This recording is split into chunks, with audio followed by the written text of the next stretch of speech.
Welcome to UNC Charlotte and the Charlotte Opportunity Showcase. I'm Tracy Osbrook, the 2017-2018 Student Body President. And this afternoon, in this room, you're going to hear several short, amazing, and innovative talks.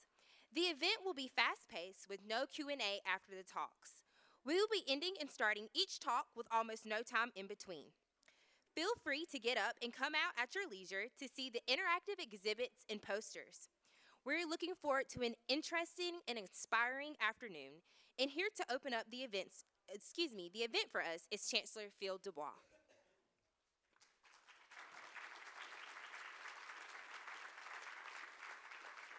Thank you, Tracy. Tracy is graduating in about a week, and she'll be on the job market. Anybody got a job for Tracy? She was a terrific student body president, and she's going to be a wonderful employee to some lucky person in this room. Good afternoon. I'm the Chancellor, Phil Dubois. Great to have you here. If you've not been in this building before, let me take just a moment to tell you about it. It opened about 7 years ago. We call it UNC Charlotte Center City, as it should be known. It's a very important part of our overall growth at the university. We had 29,300 students last year, and several hundred who take classes here every week, usually in the evenings. I'm told by our provost, Joan Lorden, that our statements of intent to register, which is what freshmen do when they announce their plans for the next fall, are running several hundred ahead of where they were last year at this time. So we're kind of hoping we maybe, tweak 30,000 here this year. We'll see. We welcome all kinds of students to our very large and diverse student body, but we're especially interested in people who can sack a quarterback. So we only won one game last year, so we really need some help. This building has been key to connecting us to the Charlotte business community. It has, and the downtown community in particular. It has many academic programs that are here. All of our graduate programs from the Belk College of Business, the Childress Klein Real Estate Center is here. Our Master of Urban Design program in the School of Architecture is located on one of the upper floors here. And we also have classes from the College of Liberal Arts and Sciences, the Cato College of Education, and our College of Health and Human Services in this building as well. Now, with light rail running, we hope to start a lot more undergraduate programming here as well. This has been a terrific year for me with light rail opening. I've never worked on anything successfully for 13 years, and it was really good to see it finally get off the ground. If you get on the train on the weekends, which for a college student begins on Thursday night, you probably will see many hundred of our students heading for their medicinal chemistry class in one of the local downtown bars. So they're having a great time. We all know that the hands of time move quickly, but it is still difficult to believe that this community's call to action surrounding intergenerational economic mobility was released just last March. And in the words of the Charlotte-Mecklenburg Opportunity Task Force, this community, quote, stands at a crossroads. We must decide whether to remain distant from one another or to join hands to build a better future for the city and the county. This choice will determine the potential of generations to come, end quote. The theater presentations, exhibits, and poster presentations that you will see and hear today will illustrate the research capacity of UNC Charlotte. More than that, they will showcase some of the many powerful community partnerships that are underway to help our community address these most serious critical issues related to early child care and education, college and career readiness, and child and family stability. These priorities were identified by the Opportunity Task Force as most likely to have the greatest influence on the opportunity trajectory of an individual.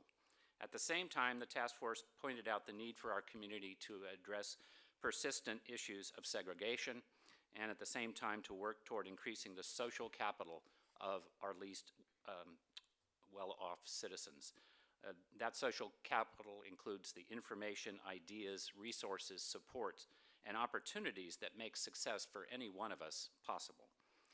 The recommendations of the task force, which have been taken up by the implementation organization Leading on Opportunity, were not developed as the result of casual observation or anecdote. Solid data analysis and research results, much of it informed by the work of the UNC Charlotte Urban Institute and the Institute for Social Capital, were part and parcel of the diagnosis of the problems we face and the formulation of the strategies, tactics, and policies that will guide the work of leading on opportunity. As you will learn today, the assets of the university that you will find in the talents of our faculty, staff, and students stand ready to elevate and expand the strong research, teaching, and programmatic partnerships that we have with many Charlotte-based institutions, organizations, and neighborhoods. As the Opportunity Task Force recognized, there is no magic potion we can take, no magic wand we can wave that will make the challenges of intergenerational poverty go away quickly. That's why we are in this for the long haul as a university. Our commitment is embodied in our mission statement, which states that UNC Charlotte is dedicated to addressing the cultural, economic, educational, environmental, health, and social needs of our community. And our commitment is also embodied in our recently approved Civic Action Plan, which commits us to 49 specific actions. We're the 49ers, come on. That respond to the Opportunity Task Force recommendations. So it will be a busy and informative afternoon, and we're glad you could be here to be part of it. I will apologize in advance that I'm going to be ducking out a little early to take the train back to campus to give some awards to our seniors who are graduating and getting through that ceremony today. It is my pleasure now to introduce to you Harrison Chicas. Harrison is an award-winning spoken word poet, intertwining poetry and story to deliver performances that speak to the interconnectedness of humanity. His work has been featured on major platforms such as National Public Radio International, and various TED Talks. He's reached more than 1.5 million people worldwide. He's also an award-winning slam poet, which I am not. He is co-founder and CEO of #WithUniverse, and he's been a performer at universities across the country. Please welcome Harrison Chicas.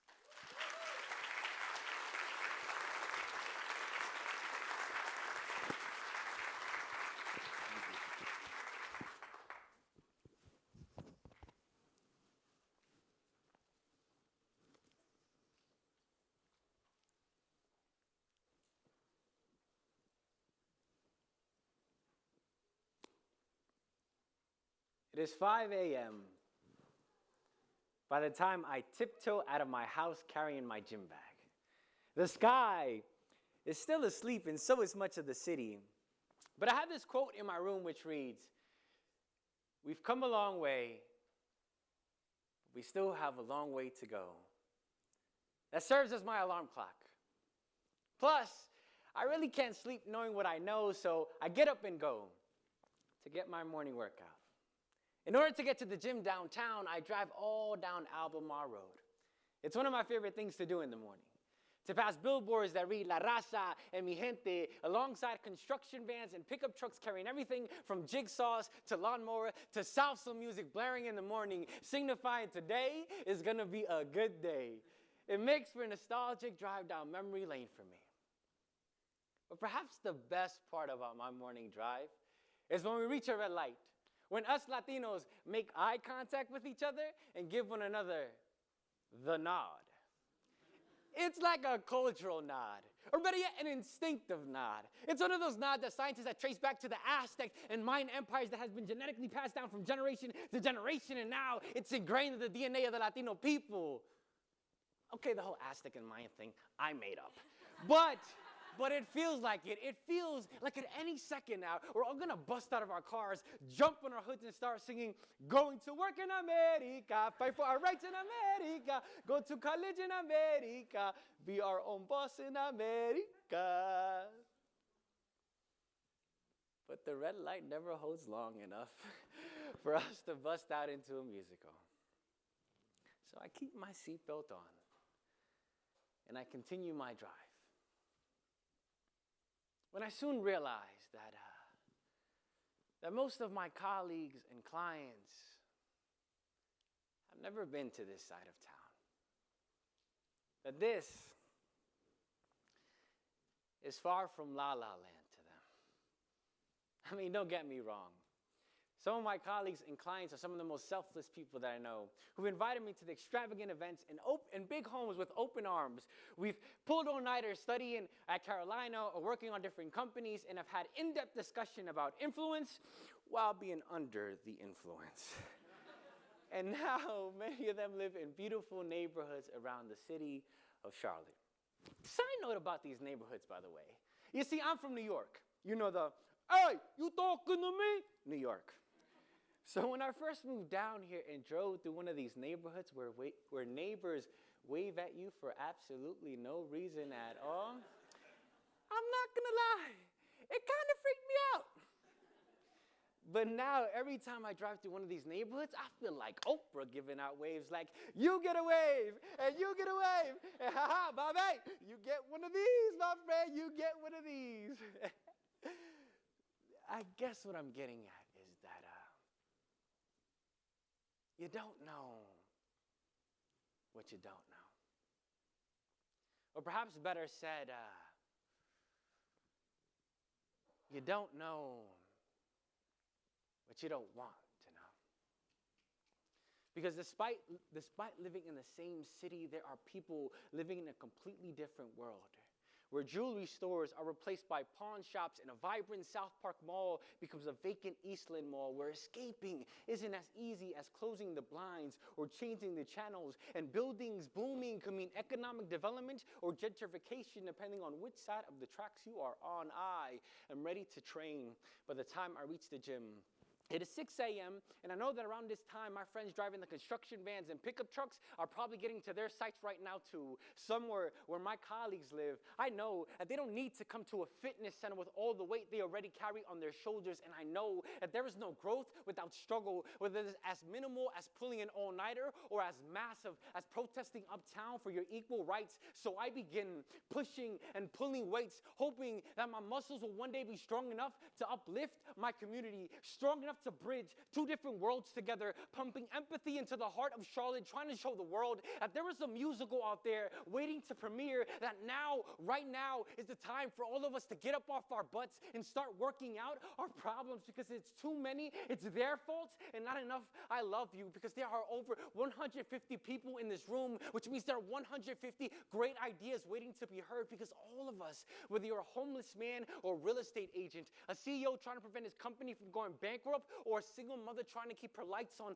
all of us deserve a head nod or a wave or one of these. All of us deserve to feel accepted, feel respected, feel like the world hasn't forgotten what love is and traded in for paychecks. All of us know that when the weight of the world becomes overbearing and that foundation begins to shake, when our spirit begins to break, that's when we need each other the most. Someone who will come into our lives and tell us, you got this, don't give up. Someone who would tell us to tighten our core values and remind us what we stand up for.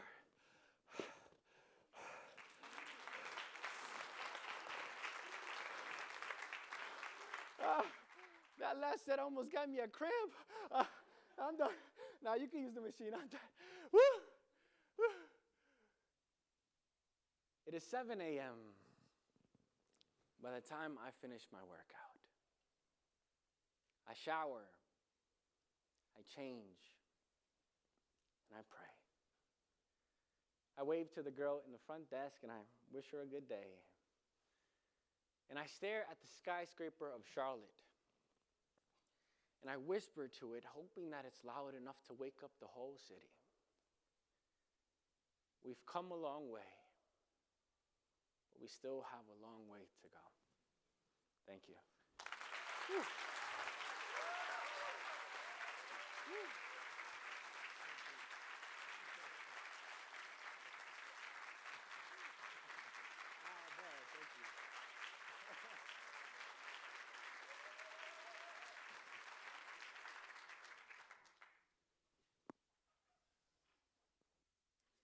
Thank you, Harrison.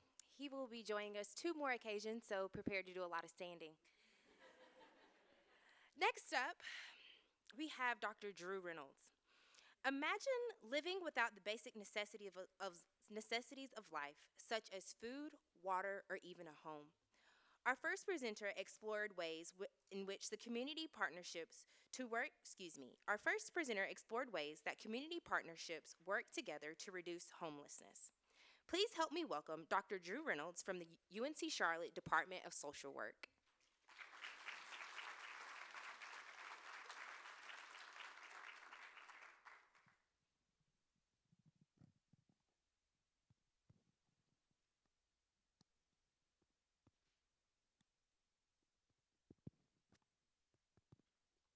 We're good, right? Yeah.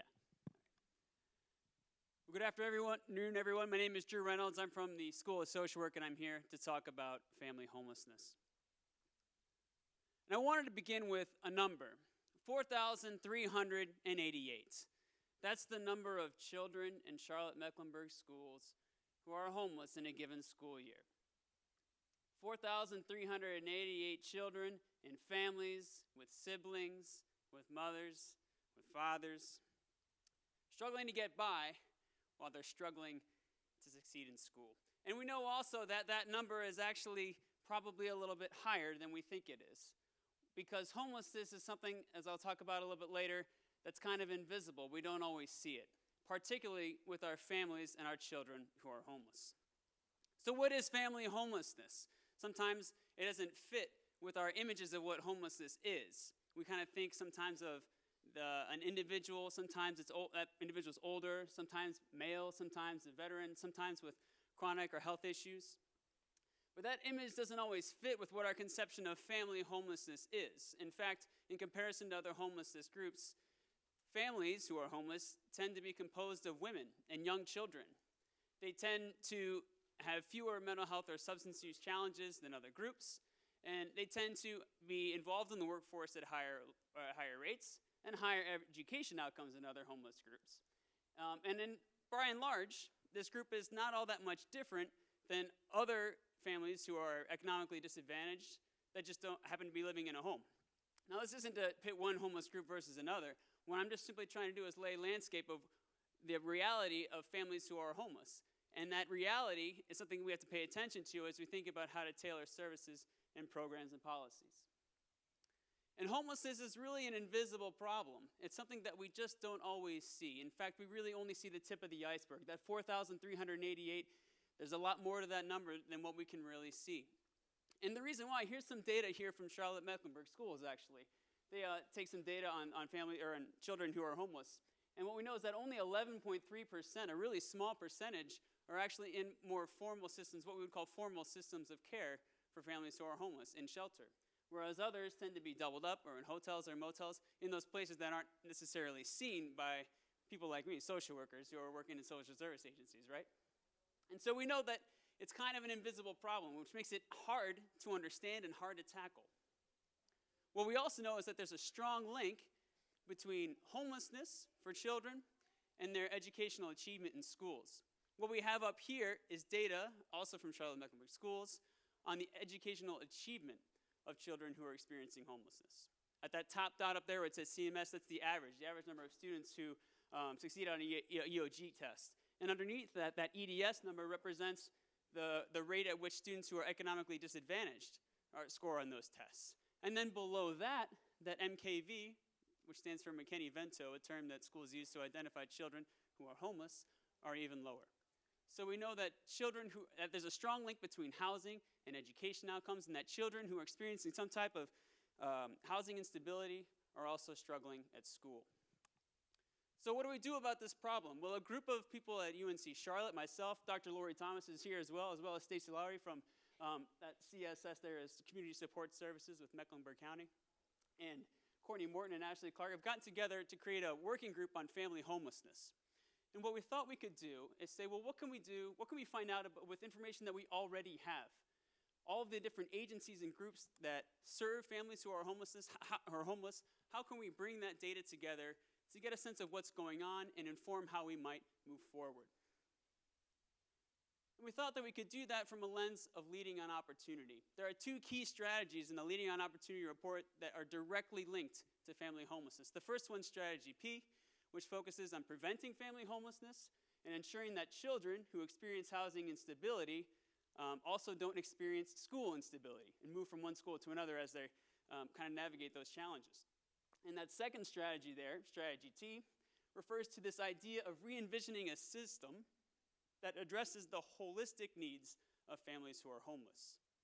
And I'll talk about that a little bit later too, with how integrated data, how we can look at a whole system rather than just individual parts to serve families in need. So, I use the term linked data. What is linked data? So, linked data is a way of thinking about data that we already have in a lot of different places and bringing it together. At the Urban Institute, then there's an organization called the Institute for Social Capital. Many of you are familiar with it.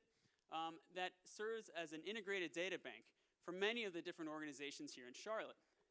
There is data from housing and homelessness, from child welfare, schools and criminal justice, and even more. But we're using this data here for our study. And we brought this data together using personally identifiable information, things like names or addresses or dates of birth. Now, as a researcher, I don't see that information. It comes to me without all that. But that's how we can bring data together across different systems so that we can see when somebody is experiencing a housing challenge, are they also having challenges in school or involved with some of these other different systems? And so what are some advantages to using integrated data? Well, first, you can get a sense of what a population looks like across the entire county, not just a single agency. This is really helpful when it comes to housing and homelessness because we have more than 20 or some different organizations that serve families who are homeless in our community. And traditionally, researchers would look at maybe just one or two of those or try to do a different study. But what we have here with integrated data is that everybody's collecting data in the same type of way, and we can start to make inferences about family homelessness across the county as opposed to with just one agency.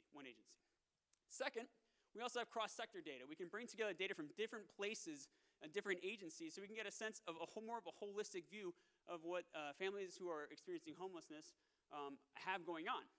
And then third, we can also look at policy and programs. We can start to think about not just are programs effective, but what do we want to do from a policy perspective, thinking systemically across the entire county. So an example of that first one, what are some things you can do now that we have population level data? Well, one thing we're going to do in this particular group is start to look at things like costs. So for example here, we have on this y-axis cost per household, and on this down here we have days in shelter. Now, an interesting thing that we might be able to find here is there a cutoff? We know that there's a very small portion of families who are in shelter for a long time, whereas the vast majority of families are in shelter for maybe a day or two. But we can think about it as, well, if someone's going to be in shelter for a long period of time, there might be a chance where there's a cutoff where we might see cost savings if we help transition families out of shelter into more permanent housing stability. And so what we're looking at is to say, what might that day be? And if we envision what that looked like, how might we change services to reduce costs and increase access to affordable housing? Another example, using cross-sector data. We found from our data that most DSS cases, for example, are about challenges of providing children who are poor, not things like abuse or neglect. So when I say we have children involved with DSS, that it tends to be with families who are homeless, things related to being in economic difficulty and challenges for providing for your children, not things like abuse or neglect, or abuse. And then also in the criminal justice system, we see that the involvement tends to often involve maybe a partner of a family, not necessarily a family and children, and that number is actually fairly low in comparison to when you look at homeless broadly speaking. So it's not exactly a family or a population that's highly involved in the criminal justice system. And third, we also know that schools and shelters and other homeless agencies are identifying families who are homeless, and that sometimes one identifies one and the other doesn't. And there's been some great research already done here with the Urban Institute and the county that's trying to build bridges across those two systems so that we can help identify families faster and tailor interventions to serve them. So third, we can also start thinking about policy and programs at a more systemic or holistic level, right? So I gave examples earlier about how there's 20 different agencies that serve homeless families in this county, and then all those different systems, right? So what we can start to think about with this integrated data is to say, instead of looking at just one individual, one isolated case, we can start thinking a little bit more broadly, which allows us then to link some of our policy initiatives and some of the initiatives coming out of Lean Opportunity to these efforts. And so I'll conclude then by saying that we have a word for this, I guess, coming out in people who are doing this work, not just in Charlotte, but across the country, are calling this actionable intelligence for social policy. And what that means is it's saying, let's take data we've already got, data that was usually, sometimes we think of as collected for reporting purposes or to give to the federal government or whoever, right? But we can now take that data and use it and say, let's base our decisions on what we have, this information that we already have, and let's share and collaborate across different agencies, across different sectors, so that we can start getting to that idea as identified in the Leading on Opportunity report of creating a more holistic approach to serving families. So we've got a group of 5 of us who are interested in doing this. I know many of you in this room are probably involved in this work in some way or another. And so if you're interested, I would love to reach out to you and continue to make this group not just 5, but maybe 15 or 20 other people or whoever who might be interested. For me as a researcher, I love diving into this. I love asking questions, but I know that I don't have all the questions. Many of them you might have. And if we work together, we can start thinking about how we might solve them as a group. Thank you so much for your time.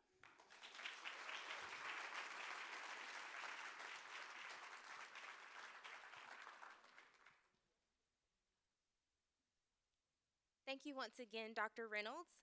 Our next presentation will actually begin at 3 p.m. sharp, so that's about 15 minutes.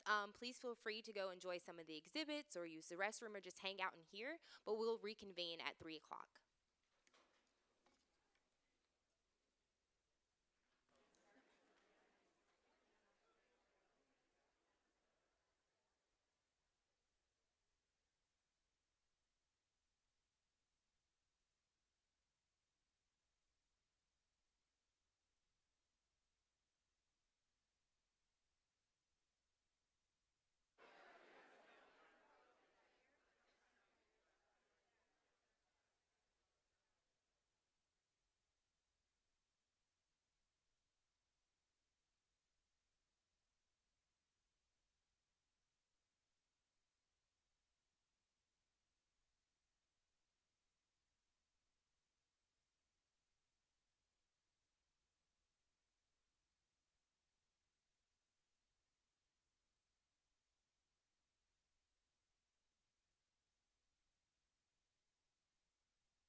Hello, everyone. Make sure this is on. Okay. It is 3 o'clock, and so we're going to go ahead and get started back up. So we would like to welcome you all back if you stepped out of the room. If you haven't been in the poster room, check it out. There are some terrific studies displayed and an artist creating a work on the spot from your involvement today. There is incredible power in the arts to inspire and influence. Julie Tamer. Have you ever thought about how art can affect adolescent development? Our presenters did by examining data collected in a course offered by the Light Factory and the Crosswords Corporation on Visual Literacy. Here to present their findings are Dr. Ann Cash and Mr. Micah Cash.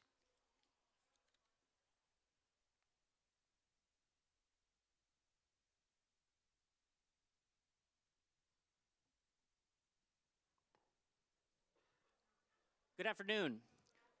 All right, yeah.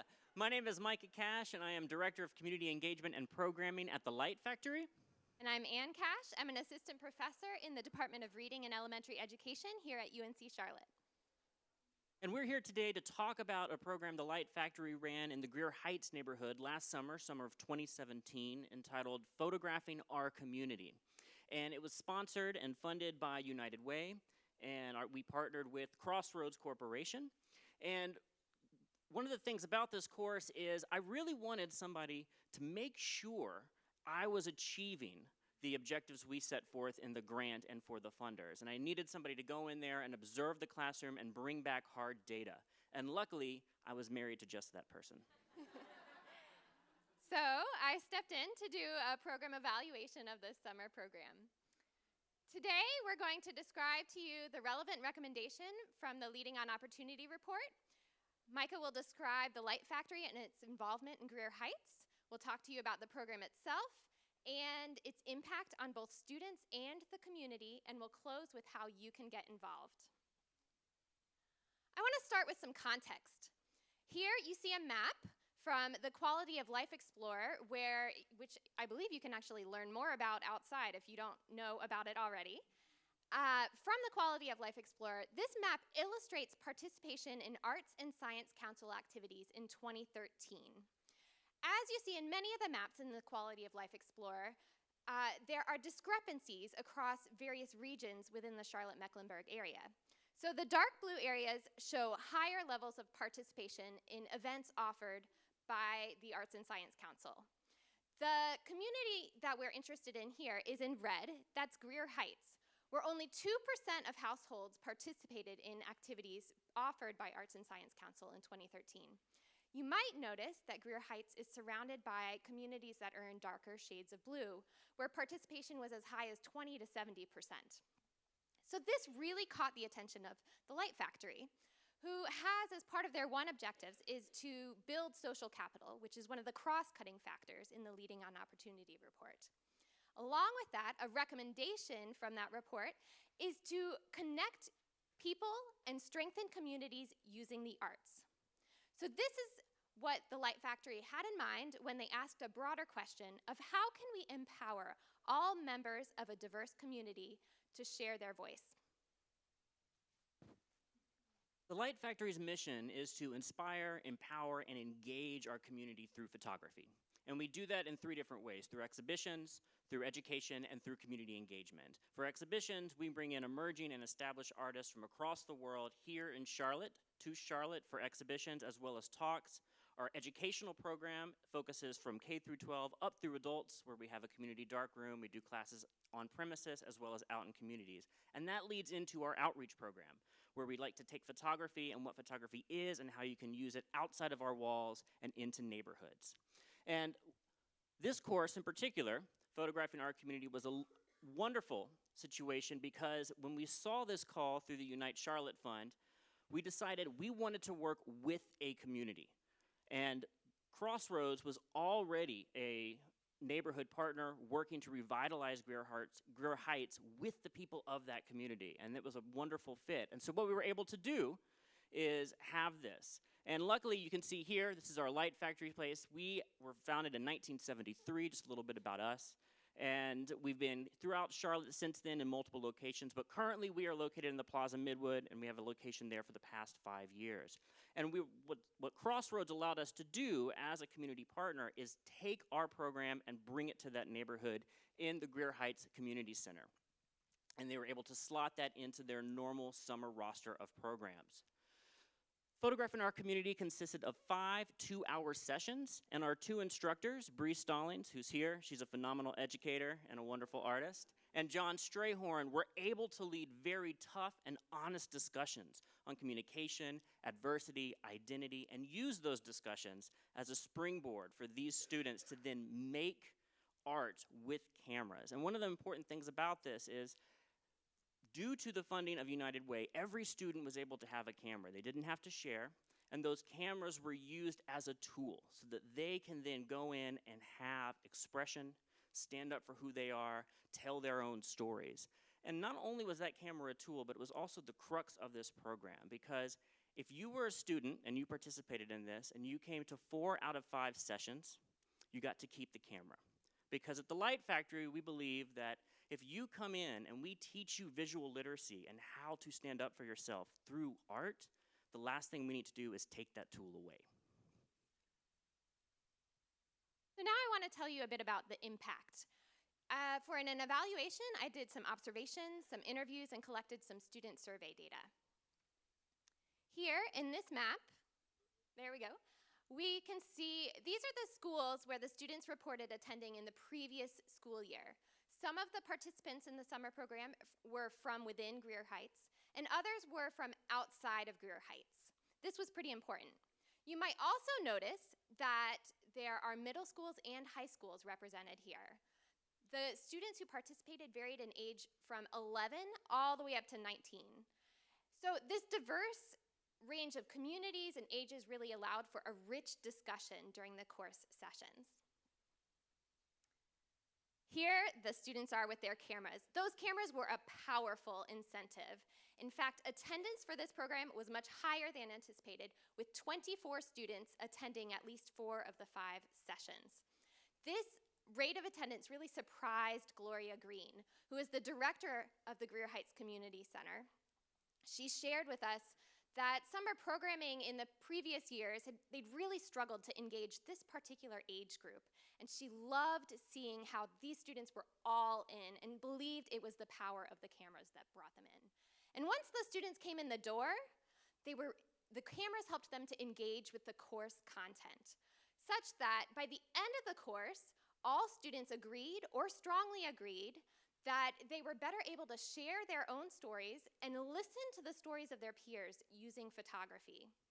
All students also agreed that they would be able to use the skills that they had learned in the class in their lives outside of the class. And this, in fact, was possible because they got to keep those cameras. Here you see a class session. So as an educator, I can tell you that course content and the materials are only going to get you so far. And you have to have effective instructors who know how to engage the students. And this was certainly the case here. I'm looking right at Bree right now. Bree and John worked really well together to engage the students. They set up a really safe environment for learning.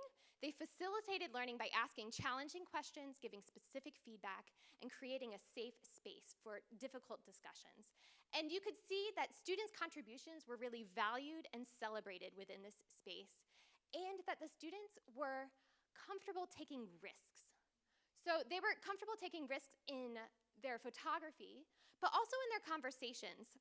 So as an example, I'll share this story. As I was observing, I watched as Michaela brought up a concern that her particular work partner in this one project was going to believe that she lived in a bad neighborhood because she was Black.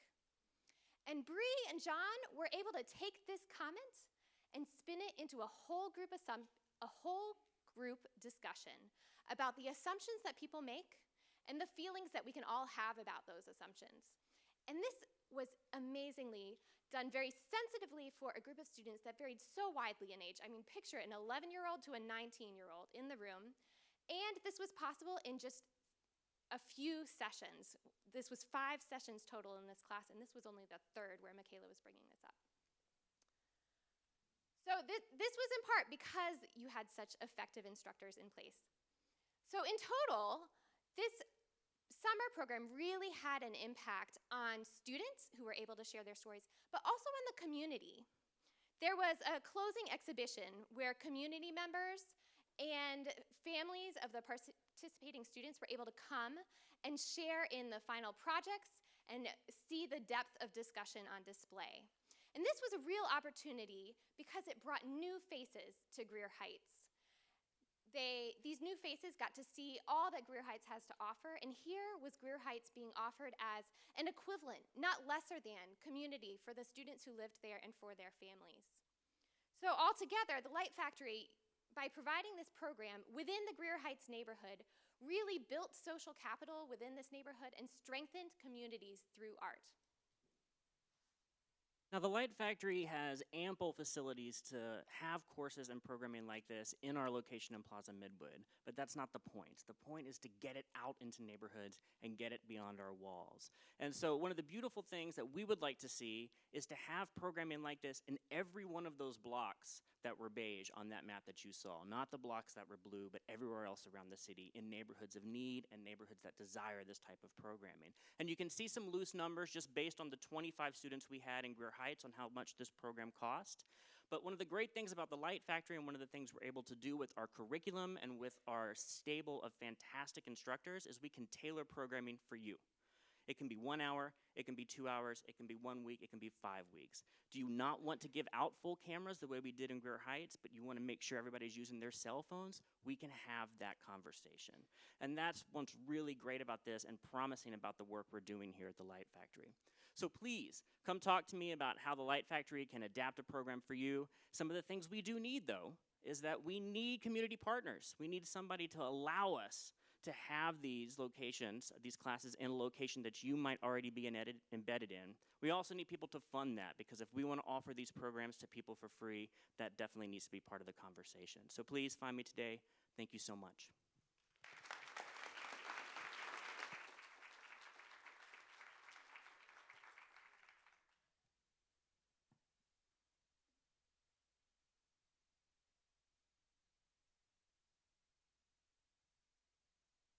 Thank you once again, Anne and Micah.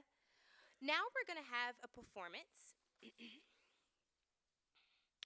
Historically, Charlotte has served as the central birthplace of some of the nation's most prominent and memorable social justice movements. And today, one of our very own continues this legacy as a voice for the community and a champion for equity. It is my pleasure to introduce none other than Mr. Toussaint Romain.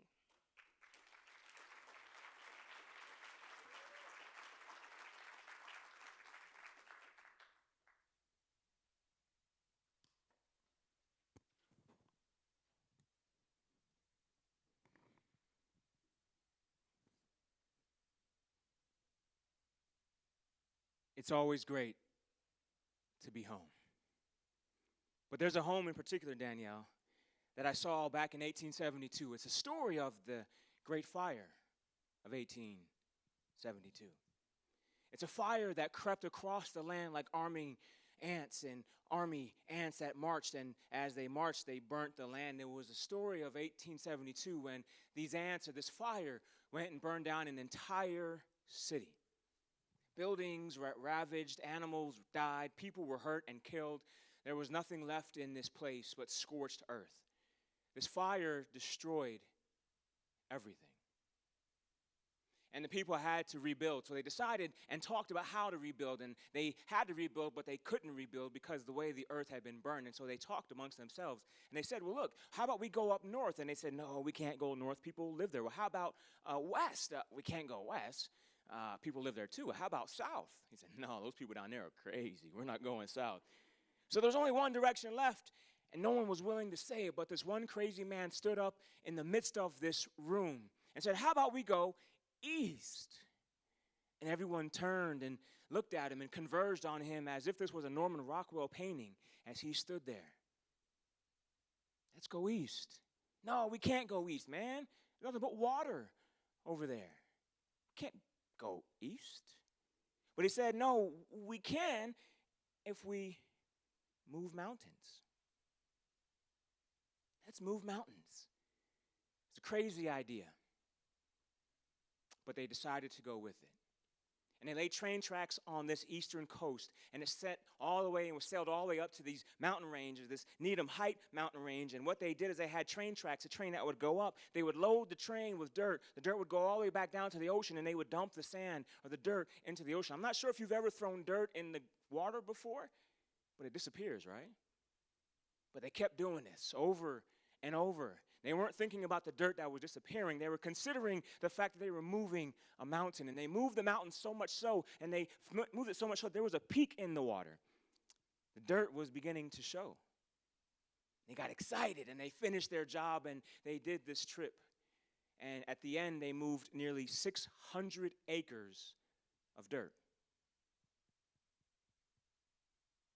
They laid it out. A guy named Robert Olmsted came and he made some beautiful land there. There's an airport, Logan Airport International. There's even the Fens or the Fenway Park. There's a really bad baseball team up in that area, right? It's what we know today to be called downtown Boston. True story. So I wonder, what mountain do you face? If mountains represent problems, and we have a lot of problems in our nation, in our county, then what mountain-sized problem is facing you? Is it affordable housing or opportunity task force? Is it justice? Is it education? Is it lifting those weights in the gym, as Harrison Chicas just subscribed for us? I love it. I love him, man. Amazing storyteller. But what mountain are you facing? Do you know? I want to give you a couple seconds to consider it. 10 seconds in particular. Can you picture the mountain that you face?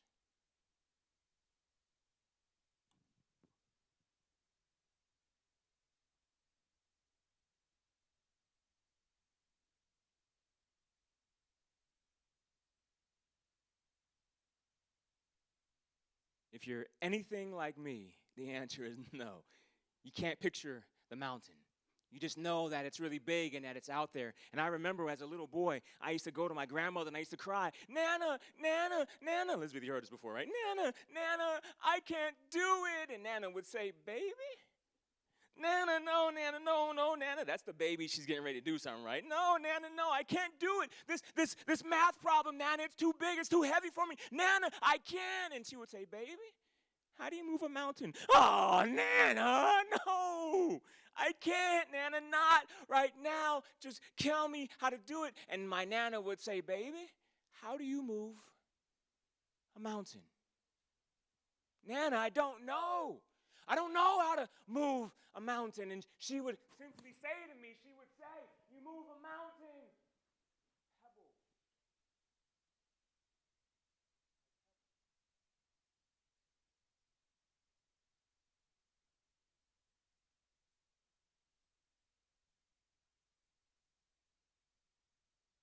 You can move a mountain, pebble by pebble. But what my grandmother was actually telling me and teaching me was not just about moving a mountain or solving a math problem.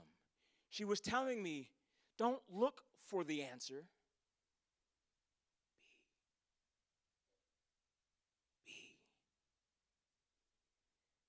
Be the answer.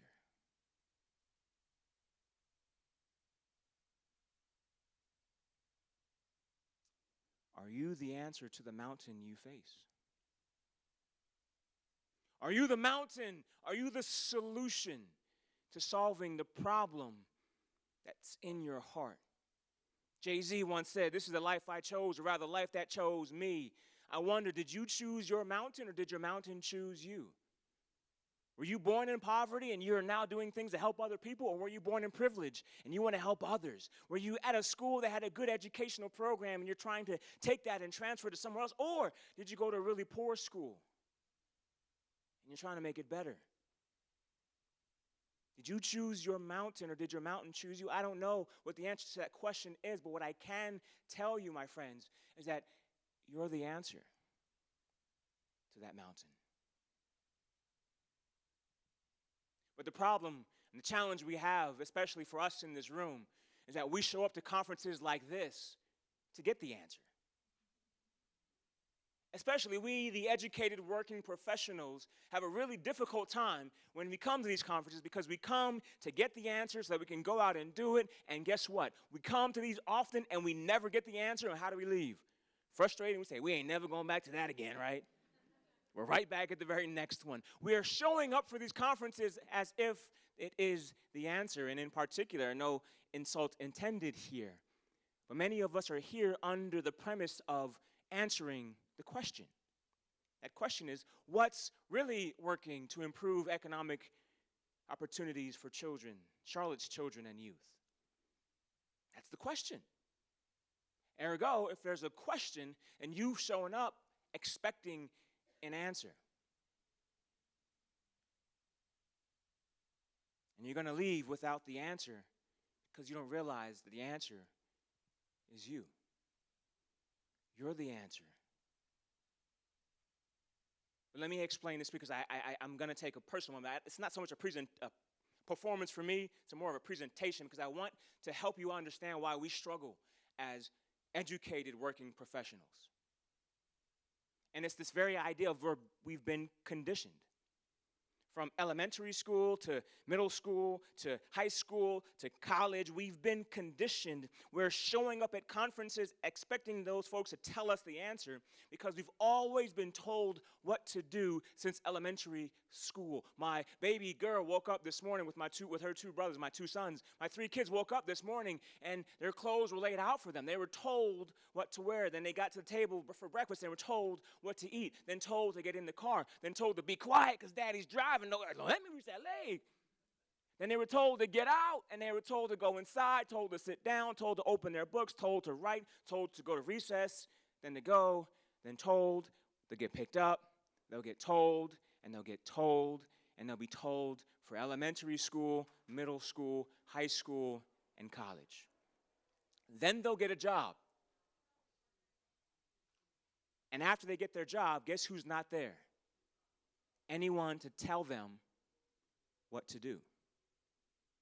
So as educated working professionals, we show up in these rooms looking for someone to tell us what to do. Tell me how to fix poverty. Tell me how to fix justice. Tell me how to fix racism. And we come and we show up. We've been conditioned for someone to give us the answer, but we don't realize that we are the answer. And we can solve and move these problems pebble by pebble.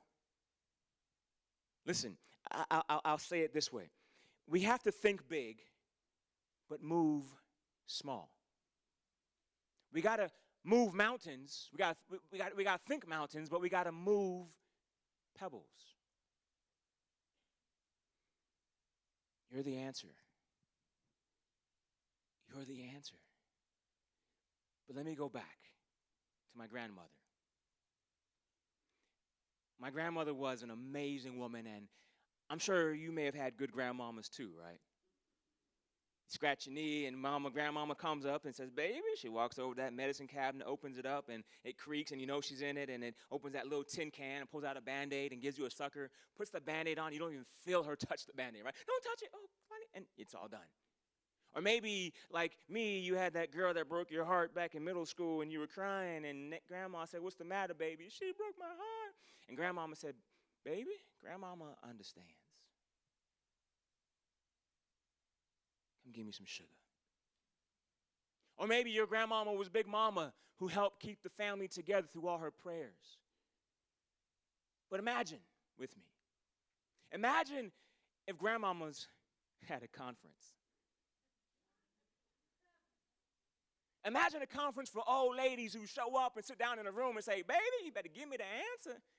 Grandmama need to know how to do this, right? Chill. No, it's ridiculous to even consider that.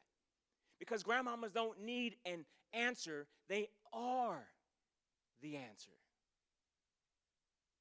They do what needs to be done.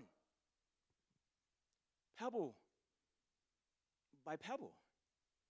But don't take my word for it, rather that of Bill Withers, who wrote a song called Grandma's Hands, and it went something like this. And I can't sing, so I'm not going to try.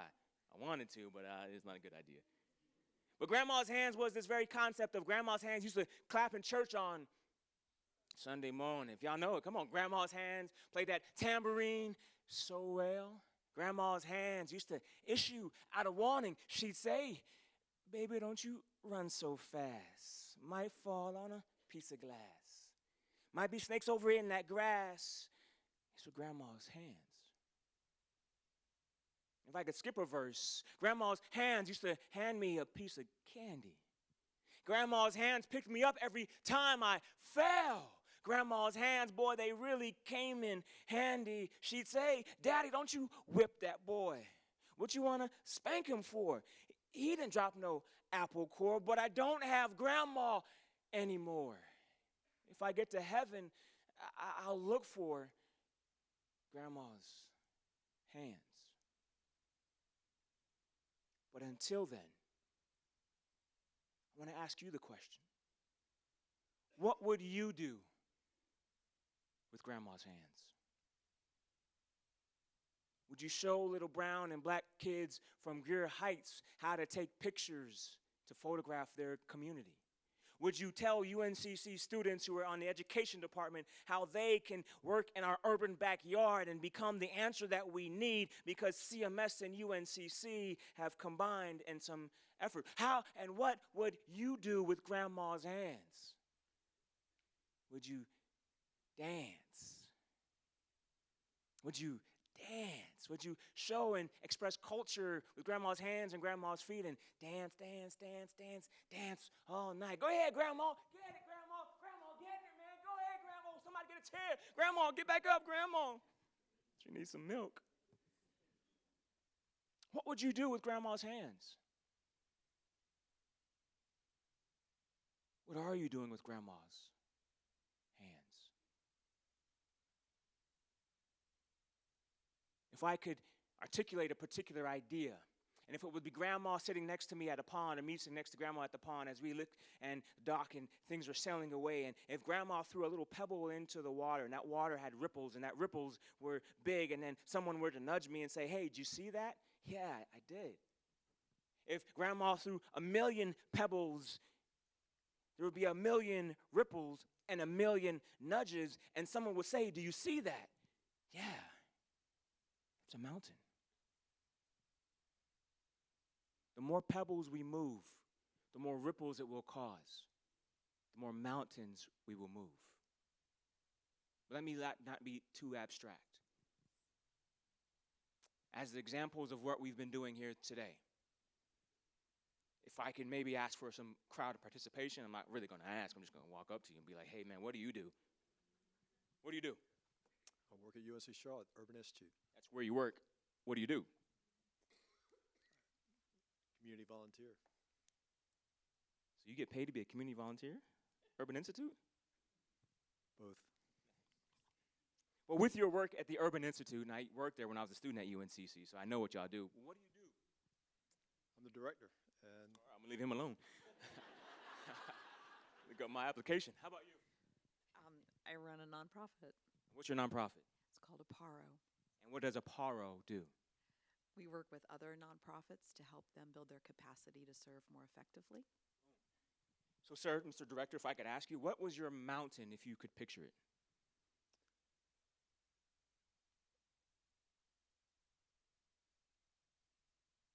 bringing people together. How about you? To be able to better tell our stories of impact so that people could understand them. And so what if, I'm sorry, what was your first name, sir? Jeff. And your first name? Kim. What if we were able to talk to Jeff and Kim and anyone else in this room? And what if I had a young person come up to me and say, I need help, I need help. And I would say to him, move mountains. And he would say, I don't know what that even means, man. But what if I were to say, hey, there's a guy named Jeff who's a community volunteer who works in our community and who deals with things to bring people together, right? That's his mountain. He wants to bring people together. And then there's someone who is named Kim who works for Aparo who wants to basically help tell people stories that are at nonprofits. So now how about we put you at a particular nonprofit, maybe Charlotte Works with Danielle Fraser, so we can help you understand who you are. So imagine that this kid goes from one place with Jeff, then over to Kim, and he's saying, how can I be of assistance to you? How can I volunteer with you? How can I get a job? And then how can I help tell the stories of our community? We'll talk to Kim. Kim can help you do that and tell the stories of our community, and then I'll get a job. What if we were able to move mountains pebble by pebble? But what if we were able to do it together for our community? There's this concept called sequential intercept mapping, which basically means we connect all the dots together. That everyone has their pebble that they're moving in their silo. But what if we weren't so siloed, and what if we learned to work together for this little kid that needs help? In ancient Rome, they had this thing where there was a wheel, and that wheel would turn, and every time it made a full revolution or a full circle, a pebble would drop from the top into a basket. And that would happen so many times, and someone would count the pebbles, and they were able to measure distance. They were able to calculate how far the thing went. This is what we know today as modern-day calculus. To calculate calculus, it was simply counting pebbles. Calculus means small pebbles. So if we had this sequential intercept and these small pebbles that we're counting, what if we could picture maybe a factory? And this factory was this idea where there's a snaking conveyor belt that goes throughout the building, maybe let's say in Detroit, Michigan, where there are cars that are made, and this car is on this particular conveyor belt, and piece by piece, pebble by pebble, at the sequential intercept, at every part of this conveyor belt, someone is putting something on it. Then the next person puts something on it. Then the next person puts something on it. What if we were able to create a model that's able to drive? Well, we're talking not about cars, we're talking about people. So instead of maybe a vehicle factory, how about Willy Wonka and the chocolate factory? If you can picture this particular conveyor belt, and what you have is Willy Wonka, a man who had a crazy idea, a factory that had maybe chocolate and candies, but then kids, people that came into this factory, and as they came in, they were all messed up, right? One kid gets stuck into the chocolate thing, the other girl eats a blueberry and has to be popped, and then I'm going to tie all this together, I promise. But what I'm suggesting to you is that if there are people who have created these kind of factories, then what's needed are workers to come and do the work, to be the answer. In Willy Wonka's story, those workers would be called what? Oompa Loompas, y'all know it, right? But do you know in reality that we have a real-life Willy Wonka? I might lose him as a friend after I say this to him out loud, but doesn't Charlie Elbison kind of look like Willy Wonka just a little bit? I mean, doesn't he kind of just a little look like Willy Wonka? But don't laugh too much, because if he's Willy Wonka, then we. And Oompa Loompas never needed to be told what to do. The Oompas never needed an answer. They showed up when trouble existed. They did the work, done. We have mountains. So let's show up. And let's move those mountains pebble by pebble until the work is done.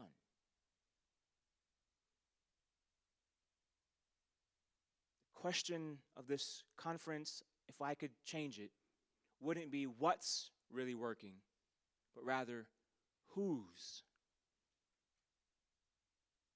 really working. Because if this room alone, Harrison said 150 CEOs and folks, if this room alone was doing the work, Charlotte would be fixed. So who's really working? So in my poorly done conclusion, and the effort I'm trying to get us to understand is that if we can move mountains, pebble by pebble, because we are the answer, and we were to use grandma's hands and work together, we would solve our community's problems. If we were to move mountains and to do it pebble by pebble because we are the answer, and we were to use grandma's plan or grandma's hand and to work together, we could solve our problems. If we were to move mountains, pebble by pebble, because we are the answer, just like grandma's hands. Grandma's hands used to hand me a piece of candy. Grandma's hands used to pick me up every time I fell. Grandma's hands, they always came in handy. But I don't have grandma's hands anymore. If I get to heaven, I'll look for grandma's.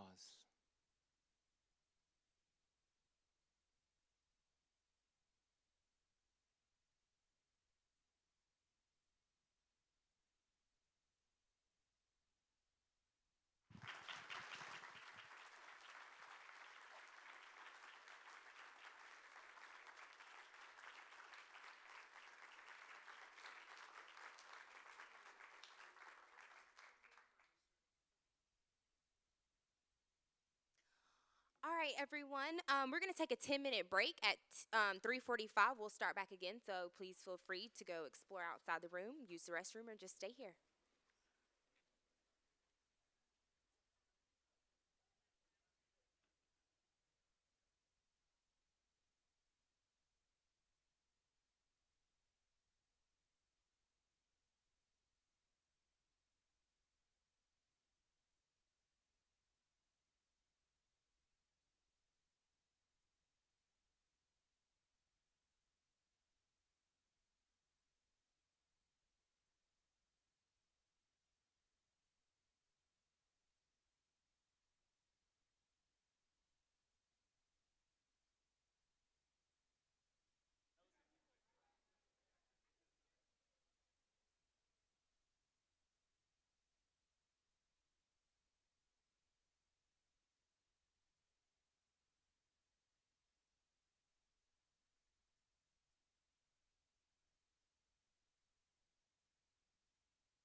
Hello, everyone.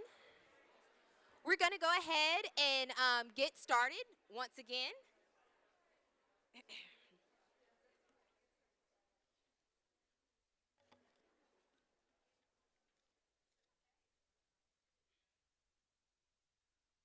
Words are powerful. They can create or destroy. Our next presenter has chosen to use the art of spoken word to uplift, bridge, build, and inspire. And he does quite a very good job. Please join me in welcoming back Mr. Harrison Chicas.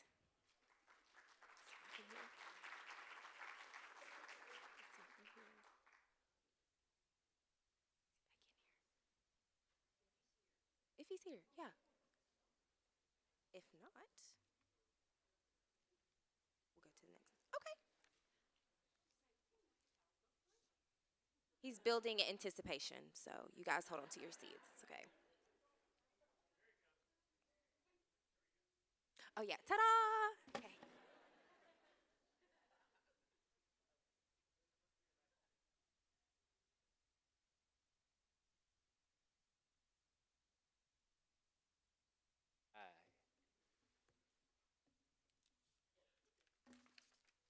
How are we doing?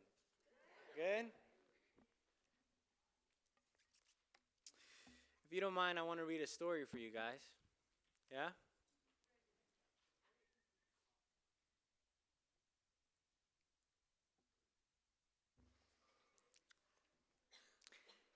At this point, it felt like we were the only people in the entire park. Like the sun had taken everyone home as soon as it realized the night was on its way, except for us. To be honest, I wish I had gone home hours ago.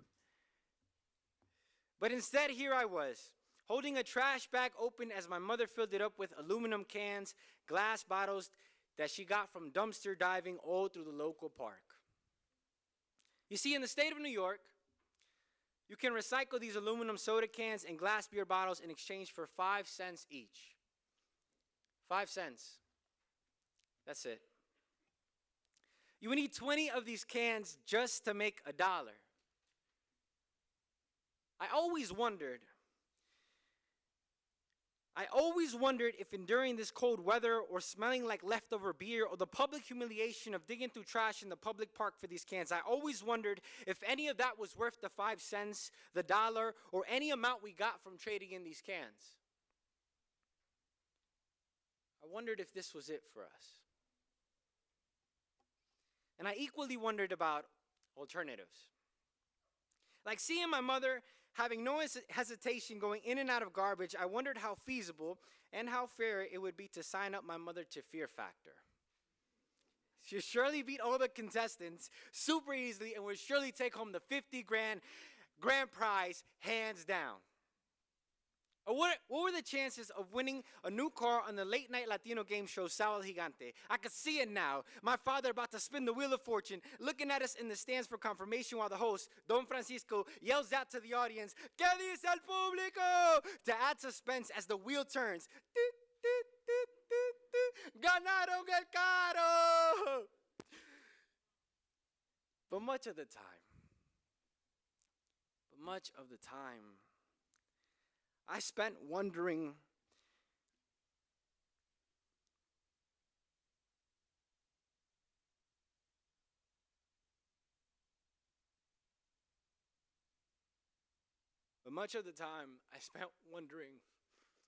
how I was going to help my family out of this. I dreamt about college. The same way a kid dreams about Peter Pan's Neverland. A place everyone talked about in my community, but no one had ever gone. I've dreamt about becoming a professional, like a businessman of sorts. Dreamt about helping my parents pay their bills, sending them on vacation that they never had, and helping them live a life they more than deserved. I dreamt about the possibilities. Yet all that daydreaming would come to a sudden stop as soon as my mother would yell at me for not holding the open bag right. La última vez que te digo, she would yell. You better hold that bag right before I recycle you too. This was far from TV game shows or Neverland universities. This was struggle. In your face and dirty. This was my two brothers and I crammed into a queen-size bed. This was translating legal government documents to my Spanish-speaking parents at the age of 5. This was studying 3 times harder to understand a concept that my family never knew existed. This was figuring out my bicultural identity in a world that pulled me on both sides. This was redefining circumstance. That being covered in leftover beer and soda wasn't public embarrassment. No, this is what hard work and sacrifice looked like, what it smelled like. This was truly believing that somewhere at the end of all this struggle, there was an opportunity for a new reality, a dream awaiting in the distance. This was my childhood. And perhaps the same childhood of many children that were born on the wrong side of the tracks here in Charlotte. Many of whom, just like me, dream about the other side. Many of whom, if given the necessary resources and opportunities, can have the same life trajectory similar to me. Because today I stand before you as a manifestation of a dream my ancestors had.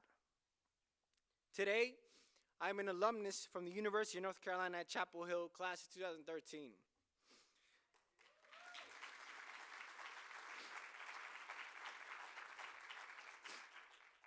I'm a social entrepreneur, a humanitarian, and a storyteller who has been invited to speak and perform throughout the country and parts of the world.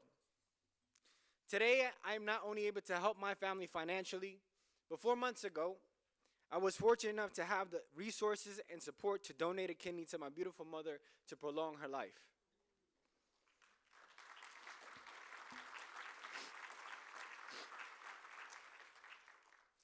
But more importantly, I'm here today to talk about the how. The how a kid from New York went from picking up trash in Eisenhower Park to 15 years later having my work featured on TEDx, Univision, in the Smithsonian Anacostia Museum. And the answer is you. You as Charlottinians, you as community leaders, you as citizens of this world. Because none of my accolades or bullet points on my resume would be possible without the altruistic people who went beyond their line of duty with open hearts to guide me, to believe in me, and to love me. Like Miss Anna Ritter, my middle school librarian, who understood my plight as a brown kid in America and would keep her library open for me to get lost in different worlds of books. Or Buddy Forward, my soccer coach, who taught me the importance of always fighting for what you believe in, whether you're 3 goals down or 3 goals up. Or Mr. Matthew, my high school counselor, who knew that my hardworking but uneducated parents could not help me with my college application and spent countless hours past dismissal to help me apply to scholarships in the best universities across the country. And countless others just like many of you here today. You have the opportunity not only to provide access and resource to a student chasing his or her dream, but also an opportunity to impact the whole family, a whole community, and a whole city, our city. And so I end this speech with a quote my father always says, "No cuesta nada soñar." Whether you're making 5 cents per can or $50 an hour, it doesn't cost anything to dream. So for the sake of all the inhabitants of this beautiful city, Charlotte, let us dream big. Thank you.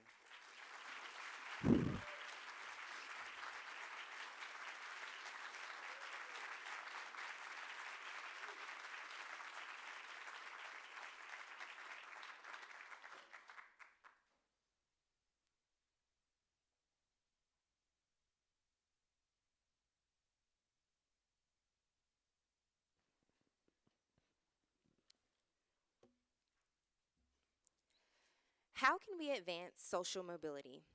This is the very reason why we're here today. Our next presenters has asked this question specifically as it relates to the Renaissance West community. Here to discuss their findings are Dr. Victoria Scott and Miss Monica Thomas.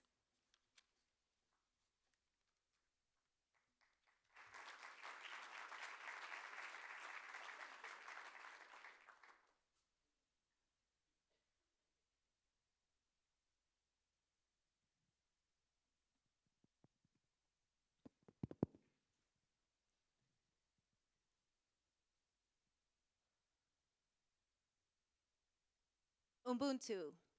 I am because we are. Ubuntu. Whatever happens to you happens to me. We're in this together. We are in this together. Ubuntu is an African concept for collective wellness rooted in the quest for social justice. At the heart of our work in the community is the belief that we are interconnected. This is a theme that we've heard quite a bit today. But truly, within the relationships that we bear like opportunity for caring, for sharing, for understanding, for discovery, opportunities to be authentic. Good afternoon. It is truly a privilege to be here with you, to have this time to share our work as it pertains to the Opportunity Task Force. I'm Victoria Scott. I'm a mom of 2 spunky girls, a faculty member in the Department of Psychological Science, and lead evaluator of the initiative we'll be talking with you about today. Hello, everyone. My name is Monica Thomas, and I am a project manager at Renaissance West Community Initiative. I'm a social worker, a proud social worker. I love the ups and downs of my job. I love that I get to be part of the lived experiences of my clients, but more than anything, I love the transformation that happens when we, both the client and I, work together towards their personal goals. Throughout my career, I believe that if I establish boundaries to separate myself from the experiences of my clients, that I'd be successful in my career. But I was wrong. The basic need to be acknowledged and cared for is a shared desire. So let me share. I'm a past teen mother, and throughout the years, throughout my career, I had plenty of opportunities to share this experience with other teen mothers, but I was always encouraged not to do so because this might instill false hopes. However, I disagree with that. Today, I've gained the confidence necessary to share my story, not to create or instill false hopes, but rather to create a space for connection. I realize that much of my clients' success depends on my ability to be compassionate and our ability to be committed and determined. I've realized that the client and I, we don't exist in silos. Establishing a relationship that is rooted in the spirit of interconnection provides a space for true transformation. Every day at my workplace at Renaissance West Community Initiative, I carry the spirit of interconnection with me. It's not about Renaissance West Community Initiative, or RWCI, supporting the community. It's about us, RWCI, the community, our partners, and the residents growing together and supporting one another.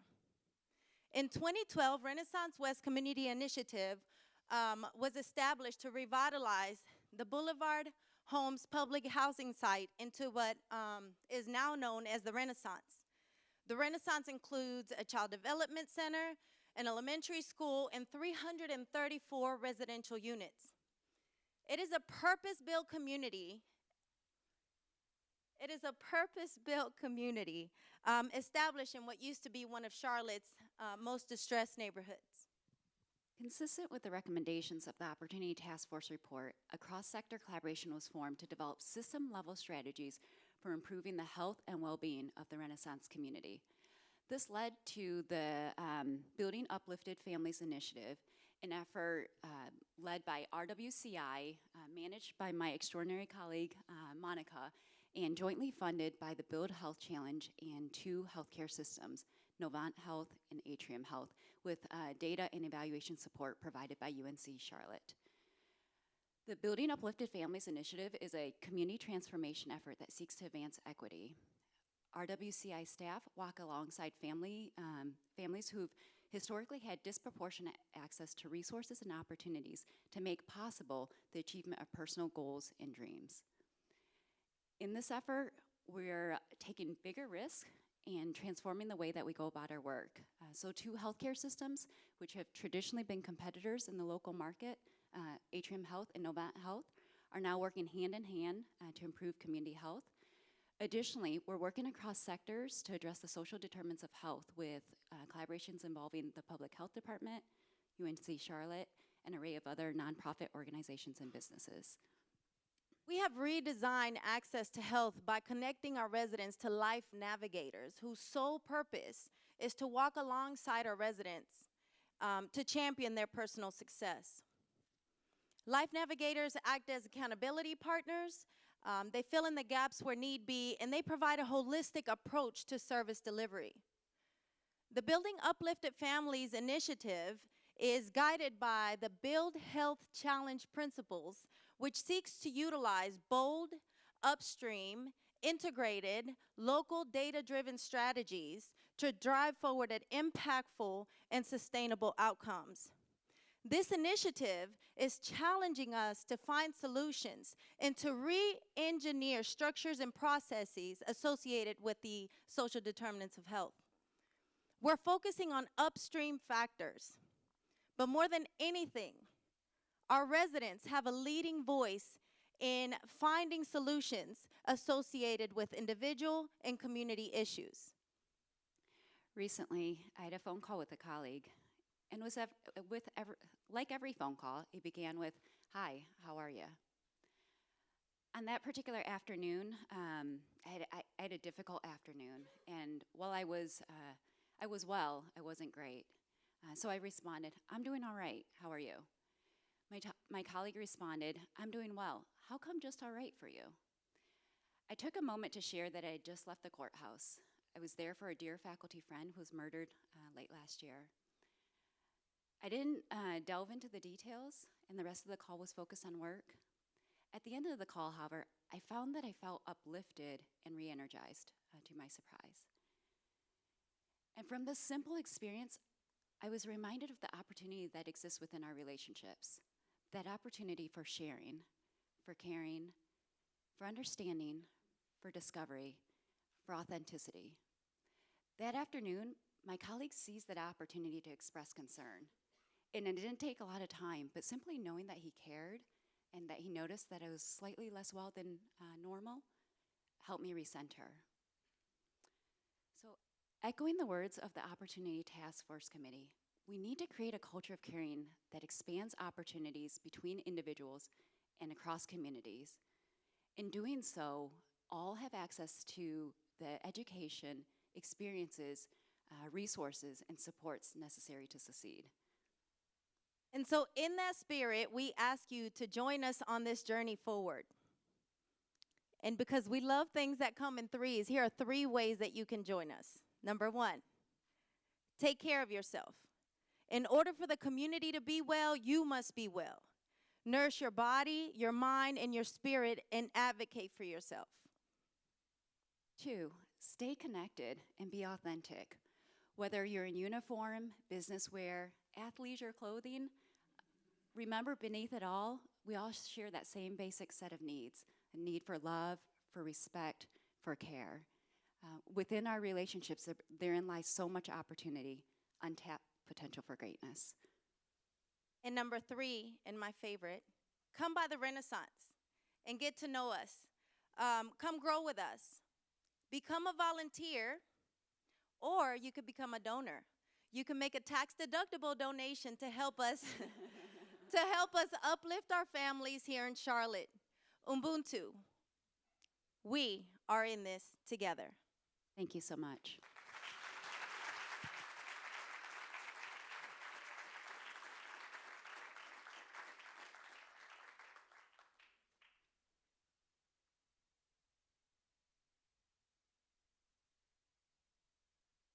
Thank you once again.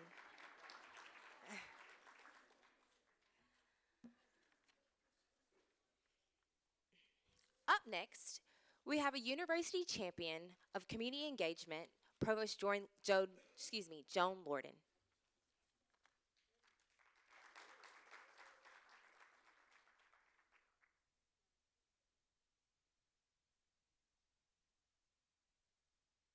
Oh, excuse me, we did. I apologize. Got excited. Chronic homelessness today is a consequence of a previous generation's immobility. UNC Charlotte and their community partners have come together to evaluate the effects of chronic homelessness and the ways in which it can be addressed. Dr. Lori Thomas and Ms. Stacy Lowry are here to speak more about their findings.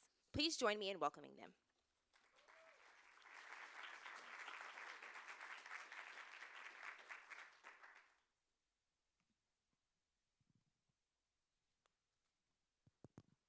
All right, can you hear me?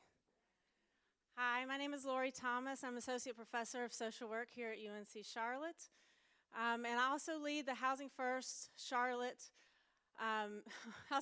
Mecklenburg Research and Evaluation Project. I want to recognize our funders, our research funders, before we get started. Mecklenburg County, the UNC Charlotte College of Health and Human Services, and Urban Ministry Center all supported this research. And I also want to note that Stacy Lowry, who is the Mecklenburg County Director of Community Support Services, will join me toward the end of this presentation to talk about why this research matters to Mecklenburg County. So let's get started. With or without opportunity, kids grow up. Their life experiences accumulate like rings on a tree, and those life experiences are shaped by the determinants and cross-cutting factors described in the Opportunity Task Force report. When those life experiences are filled with opportunities in education, in housing, economic opportunities, advantages accumulate. We call this, in the academic world, cumulative advantage, part of the life course perspective. But disadvantage also accumulates. Those experiences, those life experiences that are not available, that are limited, or as Richard Reeves tells us, are hoarded, accumulate experience after experience. Chronic homelessness in Charlotte is a consequence of a previous generation's lack of opportunity. What we know about chronic homelessness, to be chronic homeless, you have a disabling condition, and you've been on the street for an extended period of time. We know that this is actually a really small part of our overall homeless population. Only about 10% of our homeless population is chronically homeless, but they use a disproportionate amount of homeless resources in trying to find support. We also know, counterintuitively, that while we think 3 hots and a cot, as we say, or 3 meals and a place to stay at night is cheaper, we know that it's actually, on average, across systems, more expensive to keep a person homeless, around $40,000 to $45,000 per year to keep a person homeless. We also know that Housing First actually works for most people to end chronic homelessness.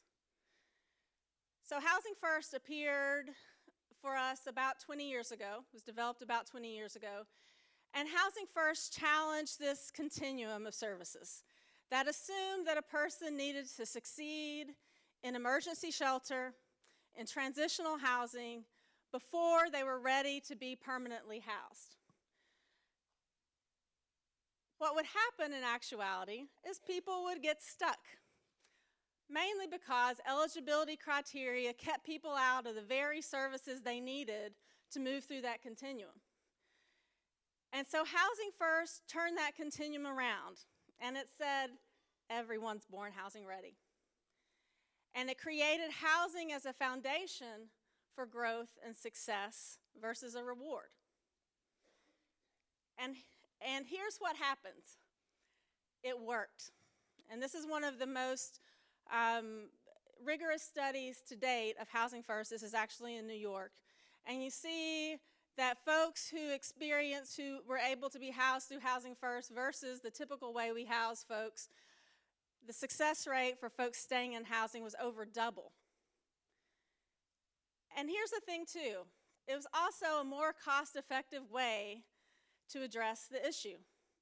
The amount of money saved across criminal justice, homeless, and the healthcare system actually created a space to pay for the permanent supportive housing itself.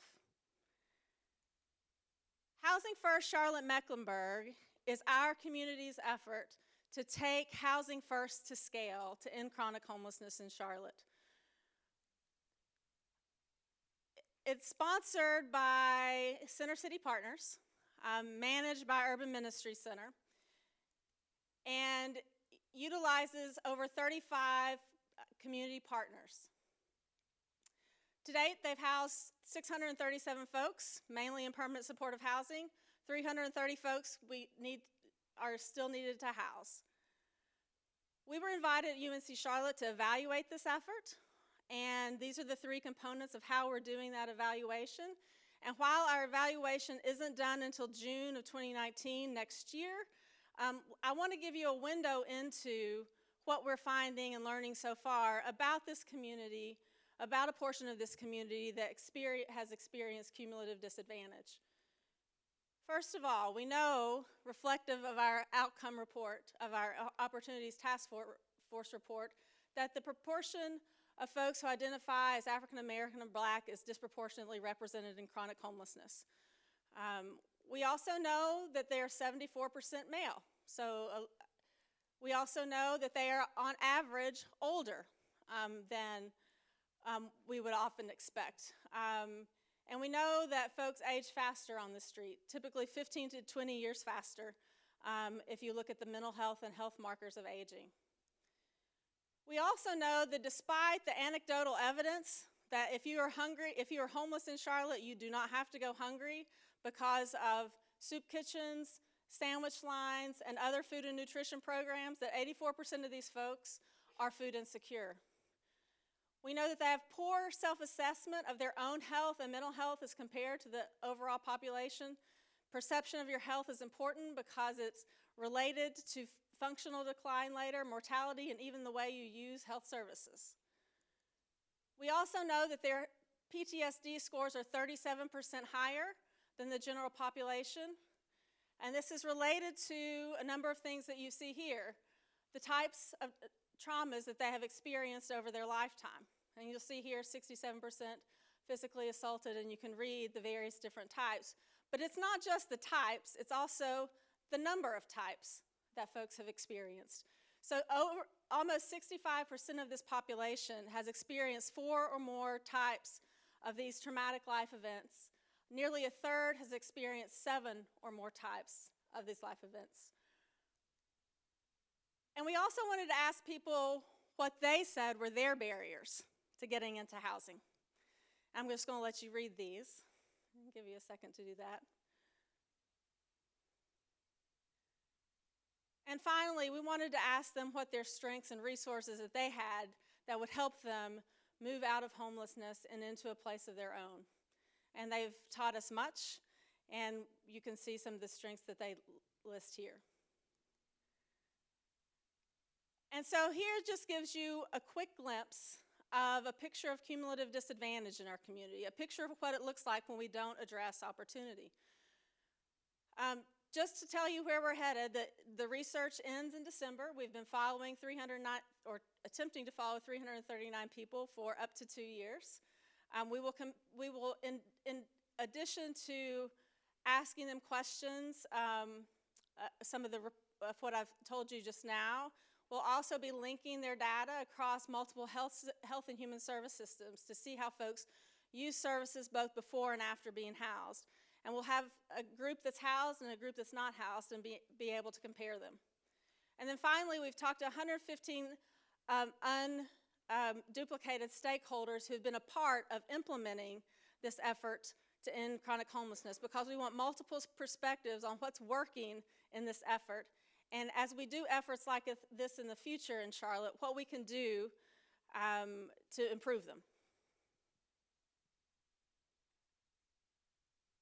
So why does this matter to us?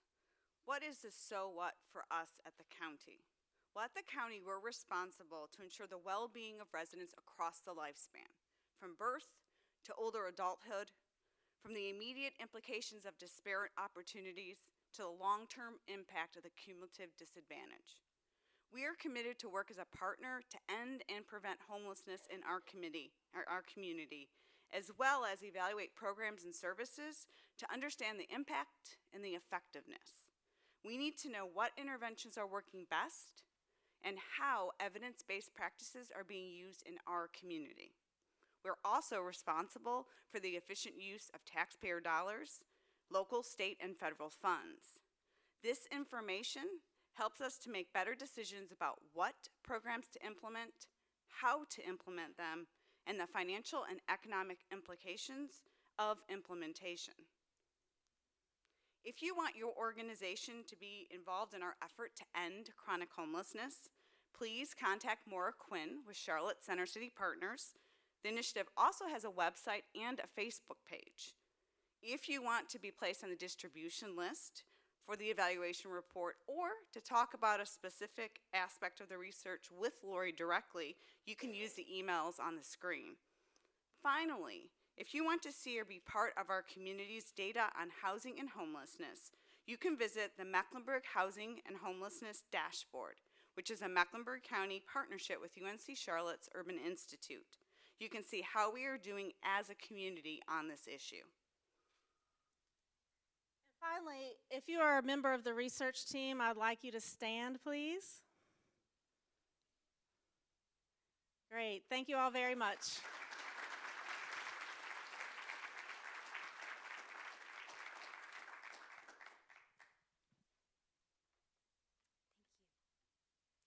Now we will have a great university champion of community engagement, Provost Joan Lorden.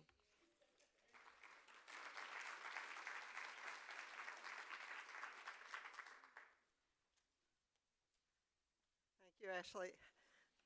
Well, this has been an inspiring afternoon, and there's more to come.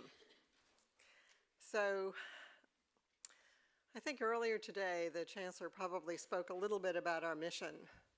The university usually rattles off that we have a three-part mission. We do research, we do instruction, we do service. And I think through these programs that you're seeing out in the lobby, the things that you're hearing about here in the auditorium, you get a sense of how all of this comes together and really overlaps. What it means to be an urban research university is really exemplified, I think, by what we're seeing here this afternoon. We want to be a great partner for the nonprofits in our community, for government in our community. So a lot of what you're seeing is called, in the trade, community-based participatory research. It's a partnership approach, and I think that's really key to what we do at the university. It's a partnership approach to research that really involves both community researchers, community members, and researchers at the university in all aspects of the research process. Our community partners bring their problems and their assets, and together we look for solutions. The university researchers bring their processes and their evaluation techniques that you've heard about today for the joint development of implementable solutions. You've heard about integrated data systems today. Drew talked about it like it was something easy to do. It is very, very hard. We have been at this for a long time at the university, and people like Drew are really beginning to make use of the resources that we've developed. But we've developed them again with community partners. We have over 40 community partners in our integrated data system, and that's what makes it really powerful. So I hope you're getting a sense of how all this works today. I hope you see that community research brings out the best in what the university does, working on the most pressing community issues in a thoughtful, organized, and impactful manner. It makes it possible for us to make better decisions with better data and analysis. And so I'd like to thank Dean McIntyre and Charlie, Willy Wonka, Elberson for making all this possible today, and thank all of you who are participating. So our community is fortunate to welcome Stephanie Crippa Cooper-Luder as the Executive Director for Leading on Opportunity. And I've been crossing paths with Stephanie in the community in the short time she's been here. I think I've crossed paths so many times I'm a little worried that she thinks I'm stalking her. But we're really fortunate to have her. Last week, Stephanie and I were with CPCC at their Impact Conference, and at that conference there was a student who spoke who told a grandmother story. She said that, she had been struggling with her schoolwork, with her life, and her grandmother told her about something called timber bamboo. There are all kinds of bamboo. I didn't know about timber bamboo, but the story here is that you plant a seed for timber bamboo, and you water it, and you wait a year, and nothing happens. And then you water it again, and nothing happens. And then you water it again, and nothing happens. And then, at some point, this stuff starts to grow, and it grows at an amazing rate, and it grows to amazing heights. And so I think Stephanie is the person that's going to help us water that bamboo just a little bit more, because we've been watering it a long time in Charlotte. And personally, I'm ready to see it grow. But Stephanie comes to us as a longtime leader in the nonprofit and philanthropic communities. She was appointed executive director for Leading on Opportunity just this year. She comes to Charlotte from Columbia, South Carolina, where since 2016 she served as vice president of initiatives and public policy for the Sisters of Charity Foundation of South Carolina. Before joining that foundation, she was staff. In 2009, she was senior research director and served from 2007 to 2009 as director of research and evaluation for Healthy Learners in Columbia, South Carolina, helping children secure access to basic health care. Before that, she served as president and chief executive officer of Big Brothers and Big Sisters of Greater Columbia. She did that for 2002 to 2004. In that role, she was the first Indian American CEO in the United Way of the Midlands Community Partner Network. While living in Minnesota, she worked as a school and hospital social worker, as well as in child welfare. In all, she has brought 25 years of experience to her work here in Charlotte. Dr. Cooper Luter's inspiring story informs her passion. Left in a cradle on the doorsteps of Mother Teresa's orphanage in Kanpur, India, she was placed with an Indian foster family and then later arrived in the United States as a toddler on an immigrant orphan visa through international adoption. Her American adopted mother raised her in Minnesota. Difficult beginnings taught her to see the infinite possibilities in any situation, no matter what the statistics predict. We look forward to her inspirational leadership here in Charlotte, so welcome, Stephanie.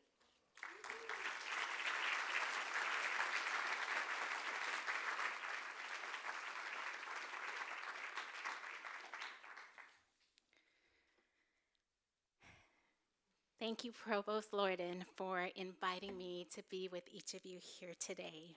I am so excited to be a part of this amazing community called Charlotte Mecklenburg, which I now consider part of my home and my new family. I actually have chills. I have notes here, but I'm trying to decide, where do I go? Because today has been just so powerful to hear the spoken word, to see the research that's happening on the ground. I don't think there could be a better way to welcome and to say, this is what we've done with the work, with the task force report, and so I'm excited. Today is day 50, and it's a great way to have day 50 here. So as you all know, the Chetty study, grounded in research, ranked Charlotte last among 50 U.S. cities and Mecklenburg 99 out of 100 counties in upward mobility for children. In essence, the research showed us that the destiny of a child born poor in Charlotte Mecklenburg is already determined. They are the least likely to raise economically from the lowest quintile of society to the highest quintile. Access to opportunities is far too often predicted by ethnicity, income, race, gender, or zip code that they live in. You see, the problem with poverty is that it's predictable, it's generational, and it's persistent. And I believe with all my heart that social and economic mobility is the defining issue of our time. The statistics alarm us, and it should. 25% of Charlotte's children are poor. 44% of Mecklenburg County's children ages 0 to 5 live in households below 200% of the federal poverty level. The poverty rate of working age African Americans and Hispanics is twice that for whites in Charlotte. And 14.5% of young people ages 16 to 24 are neither working nor going to school or in training. But I pull on the wisdom from John Gardner, an elder who once said, "What we have before us are breathtaking opportunities disguised as insoluble solutions."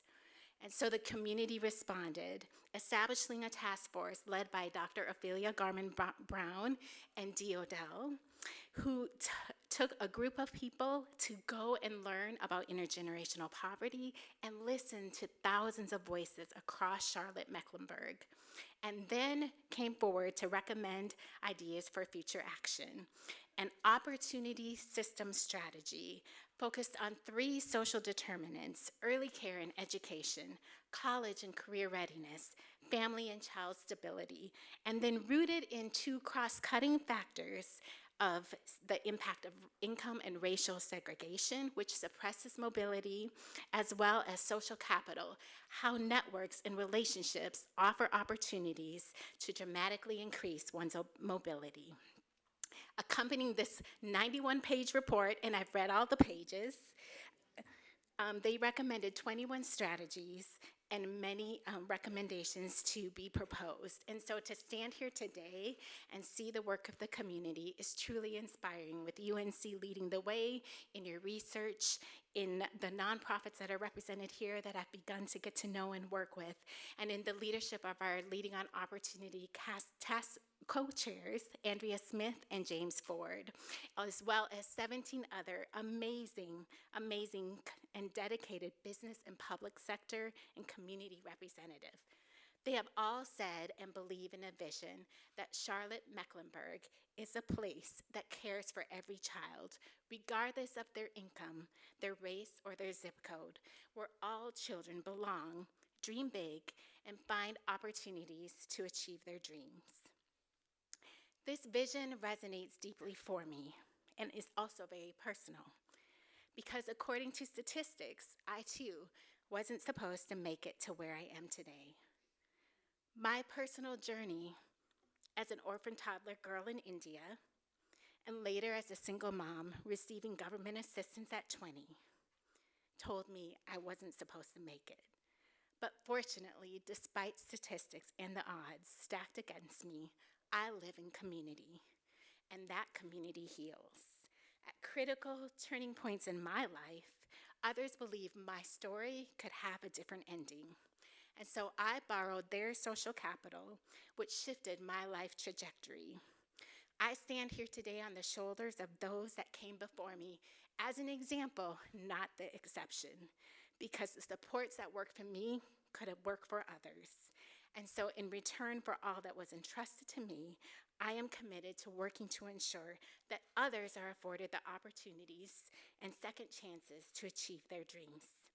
Because as the Robin Hood Foundation president, Wes Moore, who was just with us a couple weeks ago, wisely states, potential is universal, but opportunity, unfortunately, is not.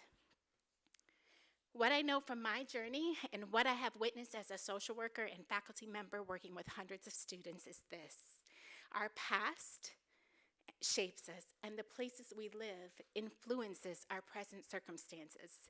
But as powerful as these predictors are, neither should determine our ultimate destiny in life. It's our birthright to dream and to have opportunities to move forward in life. This is the American dream and Charlotte Mecklenburg's promise of opportunity. So on day 50, as I work in this community, I have seen, as I've traveled across Charlotte Mecklenburg, a community deeply grounded in faith, resilience, hope, and possibilities. We must bridge this opportunity gap. Our collective identity as a community depends on us helping others rise from hard circumstances and inequality. My vision is for Charlotte Mecklenburg to one day be a national example of how we move that needle. The work ahead is hard. It's going to require bold action to bridge this gap. It's going to require doing things differently, disrupting the status quo, along with an eye on a long-term goal that we can establish short and middle milestones along the way. And so I ask you to join me and wake up every day to work alongside, continuing in the work you're a part of implementing the task force recommendations that we can all work toward this community vision. I wake up every day, Provost Lorden, thinking about Mosa, who you mentioned, a graduate of both the community college and UNC educational system, an international student from Kenya who plans to be a doctor one day. I wake up each day thinking about Kwadwe, who I've met, a 21-year-old father here with a beautiful 2-year-old daughter, working 50 and 60 hours a week to move forward in life and hope to achieve what he can to fulfill her dreams. And I wake up every day thinking about Alexandria, a young lady from Communities and Schools who came up to me a couple weeks ago and said that by me sharing my story as a single mom, it has inspired her to be the best mom that she can be. The core of this work of leading on opportunity is having a vision of what's possible for people's lives. Let me close with a quick story of 2 stone cutters. When one was asked, "What are you doing?" the first person replied, "I'm cutting the stone into bricks." When the second laborer was asked, "What are you doing?" the second person replied, "I'm building a city of opportunity." What can we build together, Charlotte? Not from a saving or rescuing mindset, but from a place of authenticity, reciprocity, lifting up the dignity, and building upon the assets in our communities of promise. This is our opportunity. Thank you for welcoming me to Charlotte, and I look forward to working with you on the journey ahead.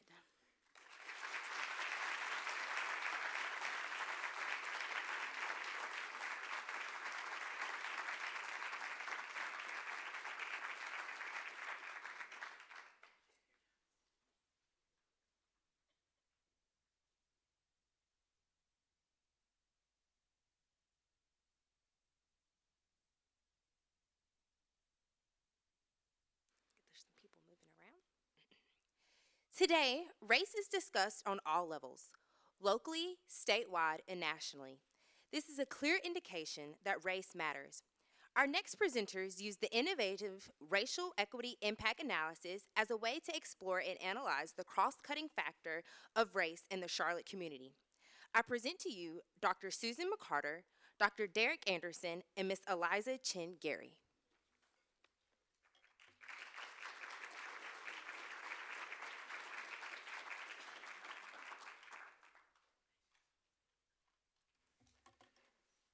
Good afternoon. Let's try that one more time. Good afternoon. Thank you. My name is Derek Anderson, and I stand before you as the Executive Director for Race Matters for Juvenile Justice. I want to have a little bit of group participation. By a show of hands, please raise your hands if you have ever attended our racial equity workshop, formerly known as Dismantling Racism. Anybody? All right. I'm actually one more question. Please raise your hand if you ever attended our community presentations. All right, I want to see a little bit more hands next time for that. We're going to talk about that. But thank you. This is, for most of you all, this is how you know race matters for juvenile justice. But today, we're going to share about the depth and breadth of RMJJ through a unique project called the Racial Equity Impact Analysis. It is a partnership between UNC Charlotte and RMJJ with financial partners, sponsorship through the United Way of Central Carolinas, and a data-supported partners as well as from local community partners. The purpose of this project is to identify, reduce, eliminate, and prevent racial discrimination and the inequities in Charlotte. Next, I'll bring up Susan, who's going to share more. Good afternoon quite as loudly as he does. So Derek's a little bit modest when he mentions how unique this project is. The W.K. Kellogg Foundation, the Annie E. Casey Foundation, as well as Race Forward and the Government Alliance on Race and Equity have all written about racial equity impact analyses. However, very few jurisdictions have actually conducted them in the United States. Seattle's Race and Social Justice Initiative, the City of Oregon, as well as St. Paul, Minnesota have conducted a racial equity impact analysis. Now, if Richard Reeves were here with us today, he would quickly point out that REIAs have also been conducted in the UK. However, I would hope that he would add what he said to me the last time he was in Charlotte, and that is just exactly how innovative this partnership and this project is. So how does an REIA work? Well, most of the models have between 10 and 15 steps. Our model is very similar. The only unique twist that we do is we add those 15 steps into 3 distinct phases. Phase 1 is data collection and analysis. Phase 2 examines values and practices. And phase 3 examines outcomes and behaviors. Now, how many of you have seen this graphic before? Stephanie, have you seen this one? Yes, you have. All right. Many of you, however, have not seen this graphic. This graphic was actually in step 2 of Charlotte's REIA. And what it does is it shows you where the national research is on eradicating racism and addressing disproportionality. The national research suggests that in order to move the needle of racism, we're going to have to do a couple things. We're going to have to impact knowledge, values, and behaviors. Ideally, we do this at the explicit level as well as the implicit level. We do this using quantitative data and qualitative data, and we do this by examining the social context or the history in our community. You remember at the end of the Chetty study, Raj suggests that there's no one-size-fits-all solution, right? In fact, they suggest that each jurisdiction is going to have to come up with tailored responses that are unique to your community. And that's exactly the same thing that we're going to need to do with the REIA. When we talk about the history of a community, it can sometimes be straightforward. It can sometimes be a little bit more complex. These historical facts were actually drawn down directly from the CMS website. It was pretty straightforward. Examining values of a system sometimes, however, are a little bit more challenging. This is one example where we can use that quantitative data and the qualitative data to tease out the picture. Where's James Ford? I know that James, he's right there. I know that James would suggest that the public education system certainly has values that he would be able to explain qualitatively. So we use the combination of both sets of data to examine here. Because this is a Leading on Opportunity and showcase, we're going to actually walk you through 3 sets of data that look at determinants that are mirrored from the Leading on Opportunity report. So the first, we're going to look at college and career readiness using education. We're going to look at child and family stability using child welfare data. And finally, we will look at early care and education using healthcare data, both maternal and child health data. Because we're going to move pretty quickly, we're not going to cover all of the racial categories. We will just look at the 3 largest contributors, that is African Americans, Latinx individuals, and Caucasian individuals. You guys ready? All right, I need you to lean in because the data are about to tell a story. In each instance, the data represent Charlotte. They are the latest data available. They are all included in the REIA, and they all have the sources that are provided. Buckle up, here we go. This is the first step that you have in examining disproportionality is you got to figure out what the proportion is that you expect. Here's what the city of Charlotte looks like. Who remembers the first system we're going to examine? Education, right? So here's what Charlotte-Mecklenburg schools look like. You can see that they're a little bit different from the city demography in that Caucasians represent about 29%, African Americans represent about 40%, and Latinx students about 22%. This is different primarily for two reasons. One is that these data do not include children who are in private school, children who are in parochial school, or children who are homeschooled. Also, demographically, we know that the US, the older population is whiter, and the younger population contains more folks of color. The first question that we ask the education data are, who are the children who are in the gifted and talented programs? Now remember, we're examining disproportionality, and we use descriptive statistics as well as predictive statistics. So this is what we found. Is this disproportionate? Yes, it is. Yet, we have absolutely no data to suggest that Caucasian children are smarter to match these outcomes. The second question that we asked was, what does suspension look like? Are these findings disproportionate?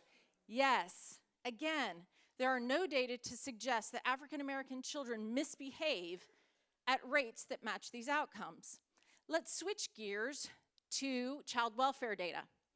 Families of color are more likely to have investigated reports. They're more likely to have early entries into care.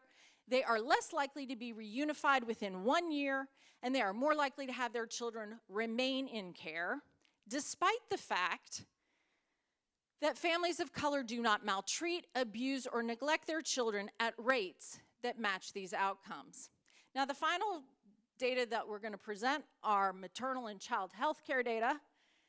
These are prenatal health care rates. You can see that white mothers obtained prenatal health care at a rate that was above the county average, whereas African American and Latina mothers received prenatal health care at rates that were below the county average.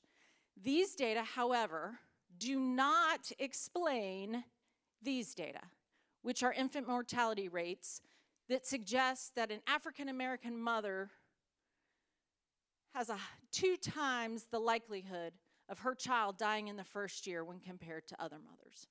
And on that somber note, I'm going to turn the microphone over to our Clerk of Superior Court and Race Matters for Juvenile Justice co-chair, Elisa Chingary. Good afternoon. Whew, that's a lot to take in. The data just takes your breath away. Sometimes it can even turn your stomach. As you contemplate the data, you understand why there has been a phenomenal county-wide interest in having Charlotte's very first racial equity impact analysis. I want to give you an update on where we are with that. Dr. McCarter and UNC Charlotte and RMJJ, Race Matters for Juvenile Justice, will be completing phase 1 at the end of June of this, well, next month is, well, we're getting there. June 30th of this year. And that has been a phenomenal journey. Phase 2 and phase 3, as you can see from the slide, contemplate looking at the values, looking at practice in those disproportionate outcomes. And we have already begun to think about funding and talk to possible funders about how we can continue this valuable work. Just imagine, if you will, the possibility of being able to track those data sets across all systems, bringing together the racial analysis of RMJJ. So many hands went up. I'm so proud of that. Adding to that the expertise of our researchers at UNC Charlotte. And lastly, wrapping around this community of stakeholders who have a commitment to ending the statistics that we know are destroying lives. In order to truly transform this community and ensure that we care for every child, regardless of their race, income, or zip code, in order to move the mountain that Toussaint so eloquently spoke of earlier today, of racial inequalities. It's going to take all of us, all of us. Why does that matter? It's because race matters. The statistics clearly illustrate that. So we thank you and join and appreciate the opportunity to continue the work of the Racial Equity Impact Analysis. Thank you.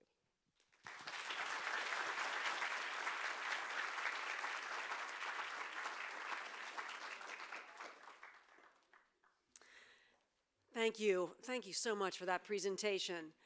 I am not Tracy Alsbrook, the UNC Charlotte Student Body President.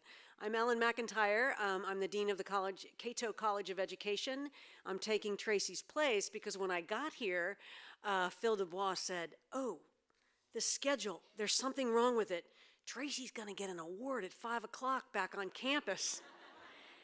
And I said, "Well, does she know that?" He said, "Probably not. So you all are learning about her award before she is learning about her award. No one text her, please." Anyway, so I'm going to take over her job for just a minute. And so her job is to introduce the next set of speakers. I'm going to read Tracy's words. She's the one that did this work. Education is a means to attain greater opportunity.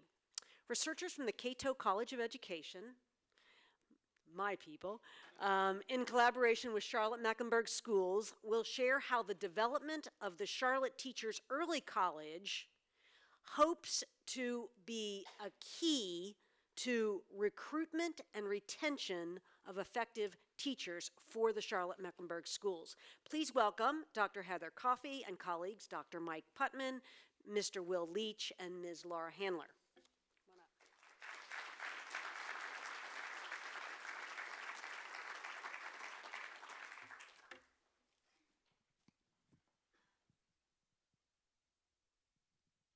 Thank you, Dean McIntyre, and thanks to all those in attendance. Good afternoon. I hope this finds you well. Before I begin, or we begin our presentation on the Charlotte Teacher Early College, I'd like to take a moment and set the context. It was a day about 2 years ago, almost to the day, May 15th, or May 5th, I'm sorry, 2016. I've been called to a meeting that I knew very little about, other than something about a high school, and that Ann Clark was in attendance. I was a little bit skeptical. I began to think about all of the many tasks that I had to do as both a faculty member and a department chair. Grading, submitting final grades, end-of-year reports. Some of you are shaking your heads and sympathizing. And how many people have children? Okay, imagine your 5-year-old when you tell them it's bedtime. That's about how I approached this meeting initially. Walking very slowly, thinking about the many ways that I could direct my attention for the next hour. However, upon entering the meeting, it took a few minutes for Ann Clark to have my rapt attention. You see, she was there to propose something bold, something innovative, and something that had never been done before to our knowledge. She was there to challenge the Cato College of Education faculty to partner with Charlotte Mecklenburg Schools to create a high school for those students who had an interest in teaching. In short, Ann hoped to create a pipeline where students would enter the high school, complete the curriculum, to be followed by matriculation into a teacher education program at UNC Charlotte, then to graduate and return to CMS to teach in a high-needs school or in a high-needs area. A bold, impactful vision that I was immediately behind.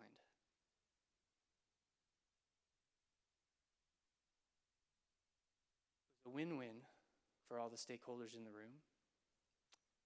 It's a win-win for the kids. More importantly, it addresses significant Charlotte Mecklenburg schools and community needs. And for that, Heather, would you tell them? Hi everyone, I'm Heather Coffey. I teach in the College of Education, and I am a Charlotte native, so I'm a unicorn, just like I see a couple other unicorns in here. And I actually am that person who grew up on the west side of Charlotte, in that lowest quintile, and I was born to a single mom, and I went to the west side schools, and I graduated from West Mecklenburg High School, and I had amazing teachers that entire journey, and I became a teacher because of those amazing teachers. And lo and behold, I went to graduate from my PhD program and got a job at UNC Charlotte. So I came home. And what's amazing is that I have been given the opportunity today to speak about the importance of teachers and why we're in trouble. I think we have a solution though, so don't be nervous. So we're going to have a teacher shortage really soon in the state of North Carolina, and especially in CMS.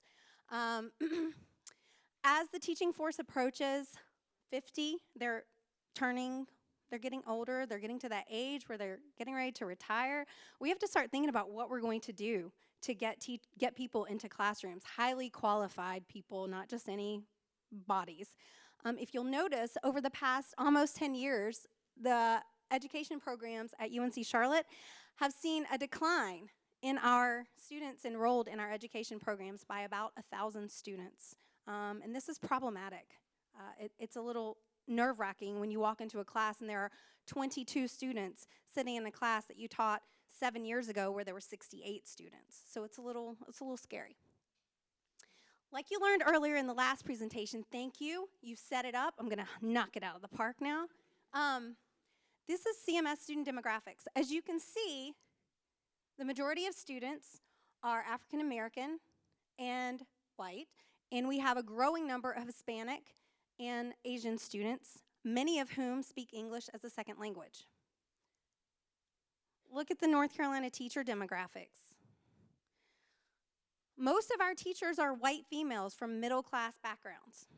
There's nothing wrong with white people from middle-class backgrounds. I'm one of those people.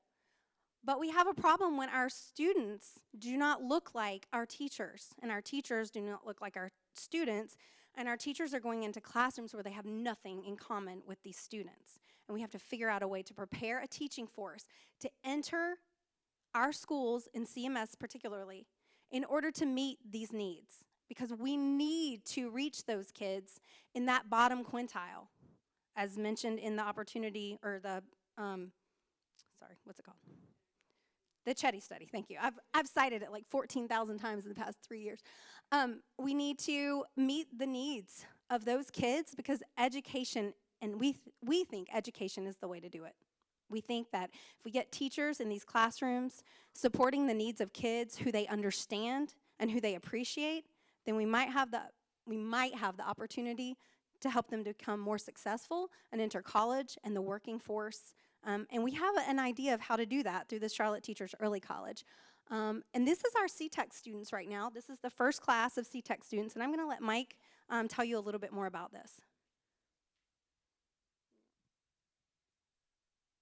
So Anne concluded that meeting that day by giving a very pregnant pause and looking around the room and saying, I challenge you to partner with me, because if you don't, I will find someone who will. She dropped the mic and she left. No, I'm kidding, of course. So from my perspective, challenge accepted. It took only a few days from the original disengaged faculty member to email Dean Ellen McIntyre and to say, I'm on board. I'm completely on board. I want to do this. I support this. I think this is an amazing idea. And oh yeah, I might be willing to try and lead the effort if you need somebody. Approximately 6 weeks later, we assembled our group for the first time, and we were meeting to take Anne's vision and to move it to fruition in creating the Charlotte Teacher Early College. I referenced these behind me. Much of our work was done prior to publication of the Charlotte Opportunity Task Force report. But I think as we describe CTEC and some of the various facets of CTEC, you'll see many of these components within these strategies manifest in themselves and in the vision for the creation of CTEC. So what is CTEC? Very quickly, it's a cooperative, innovative high school, and that's a legislative term. What it really is a partnership between a local education agency and Institute of Higher Education to deliver an innovative program to improve academic success and academic opportunities for children who might not have them. Two very critical provisions in the legislation that are vital to us. One, the high school must be located on a college campus. In our case, we have children who are interested in becoming teachers, taking classes in the Cato College of Education building with access to faculty and other college students.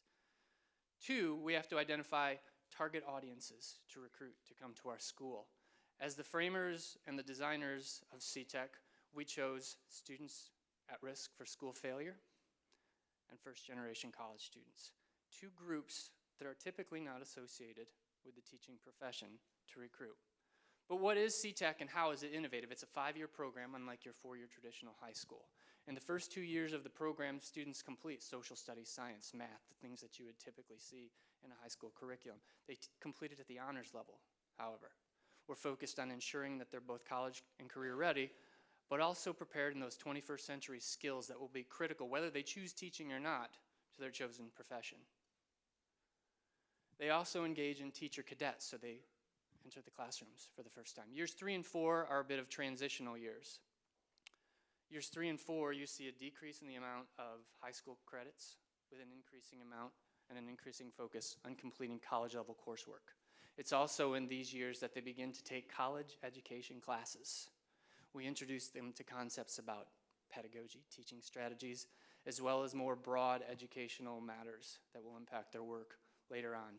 It's also in this semester or these semesters where they're introduced to specific seminars that introduce them to community engagement, cultural competence, professional and personal responsibility, setting them up for success later on. Year 5 is focused on general education credits, as well as taking classes that will be applicable to their future education major later on. They graduate at the end of year 5 with a high school diploma from Charlotte-Mecklenburg Schools, a certificate of advanced standing in education, and nearly 60 college credits, meaning they can matriculate directly into a teacher education program right after what really would be a year after their senior year in high school.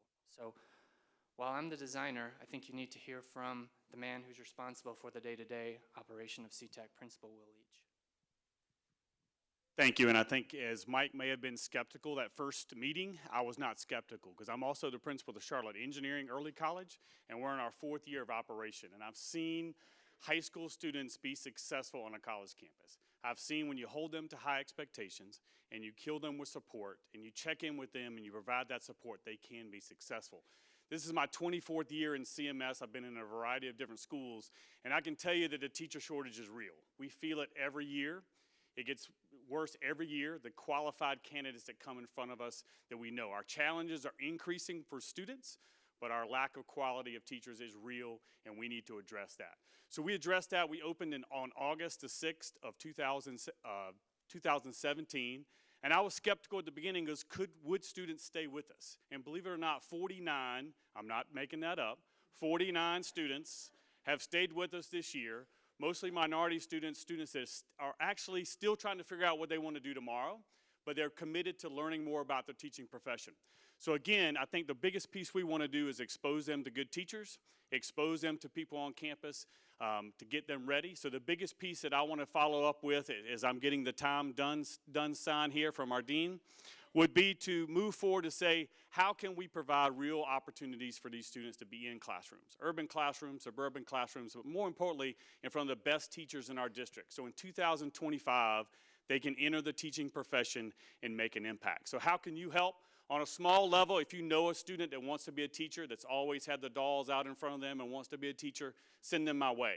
Send them my way to find more information about teaching and learn more. College of Education faculty, we're going to be reaching out to you to say, how can you mentor these students? Because sometimes we are our worst critics. Sometimes we are our worst enemies. We tell students, are you sure you want to be a teacher? We need to lift up the teaching profession and really get it to where it needs to be. This is our big dream, so if you have $7 to $10 million in your pocket, this is our big dream. The chancellor has committed to build us a facility on campus, and he's really made a commitment. We've met with every legislature known to man in the last 6 months, but that's the goal.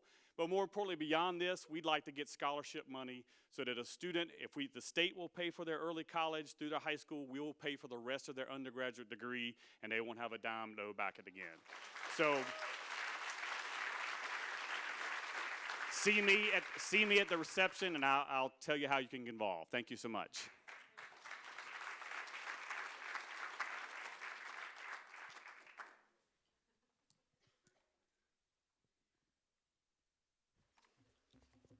Thank you, that was fun. Okay, thank you, Will. All right, oh, one more treat. Our final presentation from our spoken word artist, Harrison Chicas. Please come down. Let's give him another final welcome.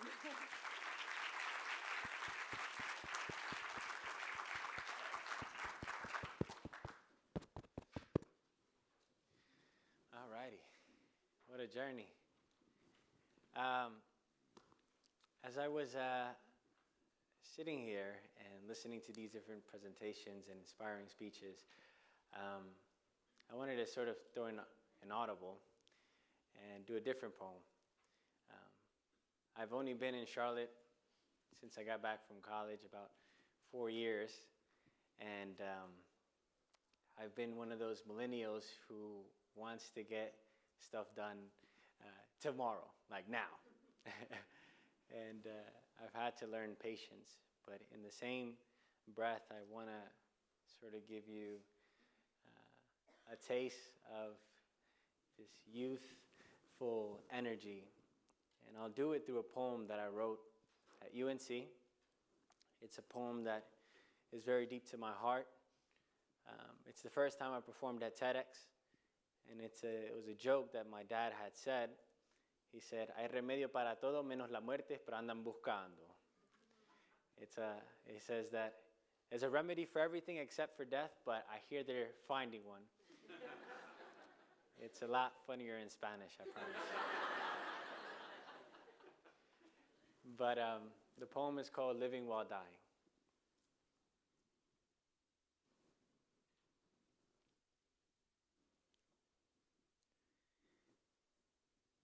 When I met him, he was 85 and heavy with wrinkles. Just another victim of time. Just another wheelchair occupier in a game of musical chairs with death. Another nursing home resident waiting to leave but not expecting to walk out. An old encyclopedia of knowledge that no one wanted to read anymore. "Hello," he said. He showed off his broken picket fence smile as his trembling hand pointed to the vacant seat beside him. "Would you like to join me?" he asked. I agreed, exchanged his smile for one of mine, and occupied the lonely seat beside him. But I'm not gonna lie. The concept of dying gets me a little paranoid inside, and I start questioning everything. Like, why do nursing homes look a lot like asylums from the inside? And all those pills for them to live longer or die quicker? Are you gonna die tonight? When will I be joining you? How gentle will death be when he comes for us? How depressed will our bodies feel the day our soul decides to leave us for the last time? I've never seen death, no. I've never seen death. But by the look of his aged face, I imagine death comes here often and stays way past visiting hours, that death is the reason for the earthquakes in his hands and the stagnancy in his legs, the reason why this seat was vacant when I arrived. The reason why his seat will soon be too. We're all gonna die someday. It is inevitable. Regardless of your race, age, gender, or sexual orientation, not even the rich can buy time. But as I sat there and I soaked in all the wisdom from this elder's truth, I learned that there's two ways of dealing with this truth. You can either walk out of here today, forget I ever recited this poem, and go on living your life hoping that God is counting all his seconds in Mississippi's.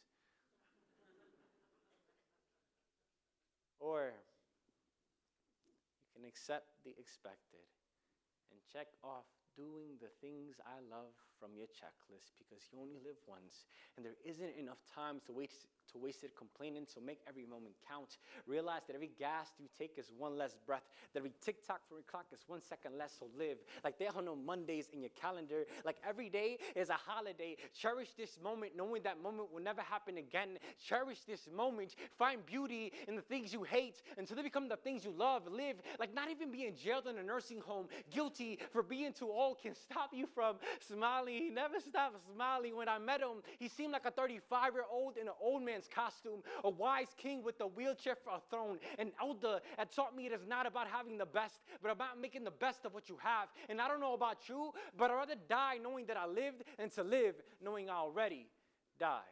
Thank you. Thank you, guys. All right, thank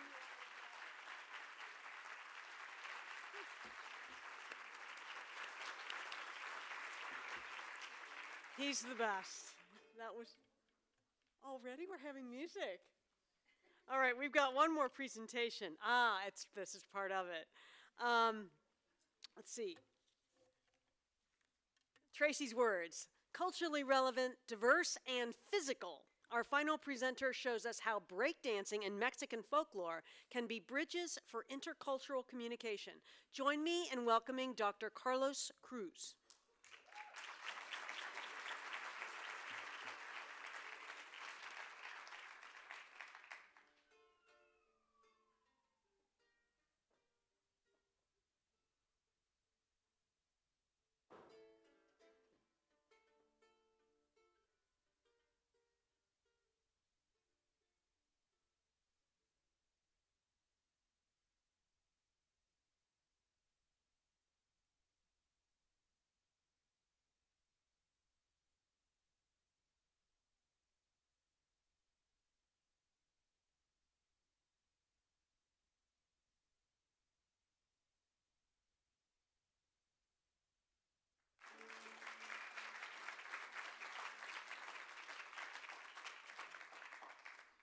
Okay, hi. Are we okay if I project my voice like this? Yes?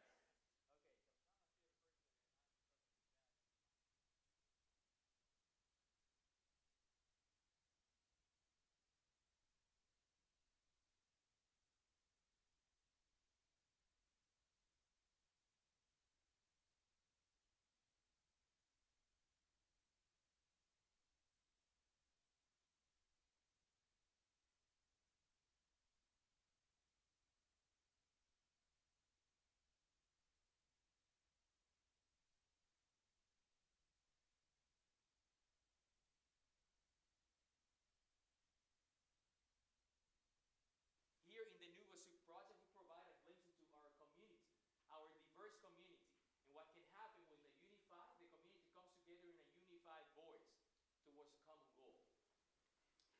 So this story started when I moved to Charlotte, the Queen City, La Ciudad Reina, back in 2013.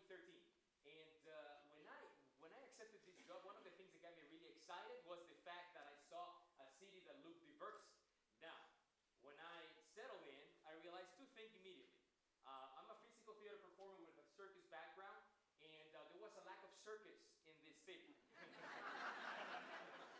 Well, in one side of things. And there are other circuses happening. And then the other thing was that this city was not, there was a severe lack of representation in our stages.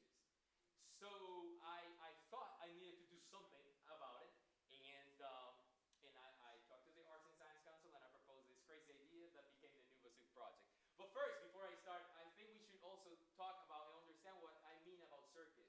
I think in the United States, when we think about circus, we think about this. We think about the main ring. We imagine an elephant in our heads and somebody flipping over, I think.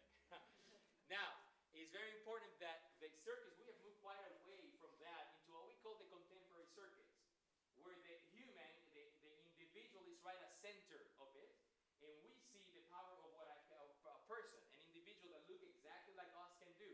And in circus dramaturgy, when we see somebody overcoming these physical obstacles, somebody balancing on somebody's head, hand balancing on hands, doing a backflip, somebody that look exactly like us, we rejoice. We use that power, and we see that the impossible is actually possible on stage. That is contemporary circus.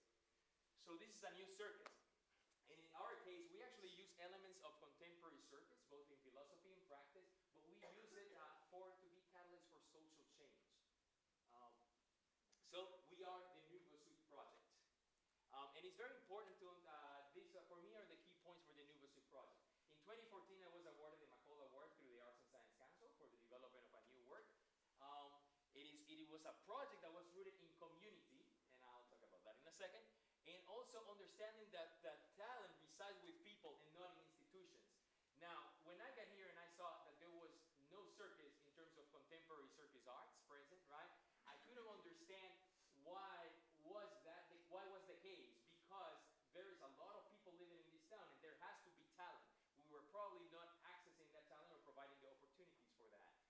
So I went to the communities with this idea, listening to their forms, right? Because in here there's break dancing, there's capoeira, there is Mexican dance, there is different Asian dances from Indian to Japanese to Chinese and so on. So those are already pretty structured and acrobatically based. Why don't we use that as an access point to bring communities together? And also, it's important to understand that circus has always been an example of cultural inclusivity. In circus, there are no gray areas, right? In circus, you either can do a backflip or can't. There's no way to fake that. We could try it out, but you know. So, because of that, the person that can do, say, this backflip already deserves to be on stage, can do the skill. So we don't look, oh, you don't look the part, you're from that particular culture, you look this color or that color. There's none of that. It is either you can do the skill or you can't. And that's why you see companies like Cirque du Soleil, they're pretty international, the cast, if you see the cast behind it. Same in traditional circus with the elephants and whatnot. It were international cast, right? International group of people performing. So, understanding that, we can see that circus is inherently inclusive. So we see that the power resides in the individual, right? The individual is at front and center, and we also know that acrobatics would live within us, live within the people, and live within all cultures. That's another thing that I wanted to say, right? We can find acrobatic elements in all cultures. Because of that, with that award, I went to different sectors in the community, like Comunidad Latina, for example, and we started teaching dance trapeze, aerial silks. I also went to the breaking scene, and we taught the same deal, right? Same classes, trying to find common ground. Listening to the community, which is really important. They already have skills. I didn't say you don't have it. I said you already have enough. We can add this, and this can propel you to a different level, right? A different art. Now, this was the process. If I was to stay within the communities, I would be portraying what I'm going against, which is cultural segregation, cultural separation. For me, circus then, because we all have acrobatics, become a unifying vocabulary. And the idea was to bring them all together into the same studio and create a piece of art together. And we were awarded a residency at the McCall Center. And the first thing, I remember that first meeting when we sat in a circle and we started deconstructing preconceived ideas about each other. And from there, once we took out those elements, we actually realized that we had more in common than what we didn't. In circus, acrobatics became for us like the driving force, but what was happening behind it was a conversation that we wouldn't have had in other setups. So we did our first show, the Nouveau Sud project at the Blumenthal Booth Playhouse, where this first show we called Nouveau Sud Nouveau Sia, and was about bringing the communities together and what that meant. And that, was it for me for that particular project, and I honestly didn't know what was going to happen. I had a secret dream, but I didn't communicate that to the truth necessarily. So, but this was our first show, and it was great to see our community as one on stage. It just didn't happen rarely here in Charlotte. Bringing all the colors in all senses, all the tradition, all the arts, all the power in acrobatics together. So, year 2016-2017, what's next for Nouveau Sud? Again, the project was to bring the show forward in this performance, but I didn't know. I really wanted to form a company that can serve an example, but that was probably too an ambitious idea, I thought.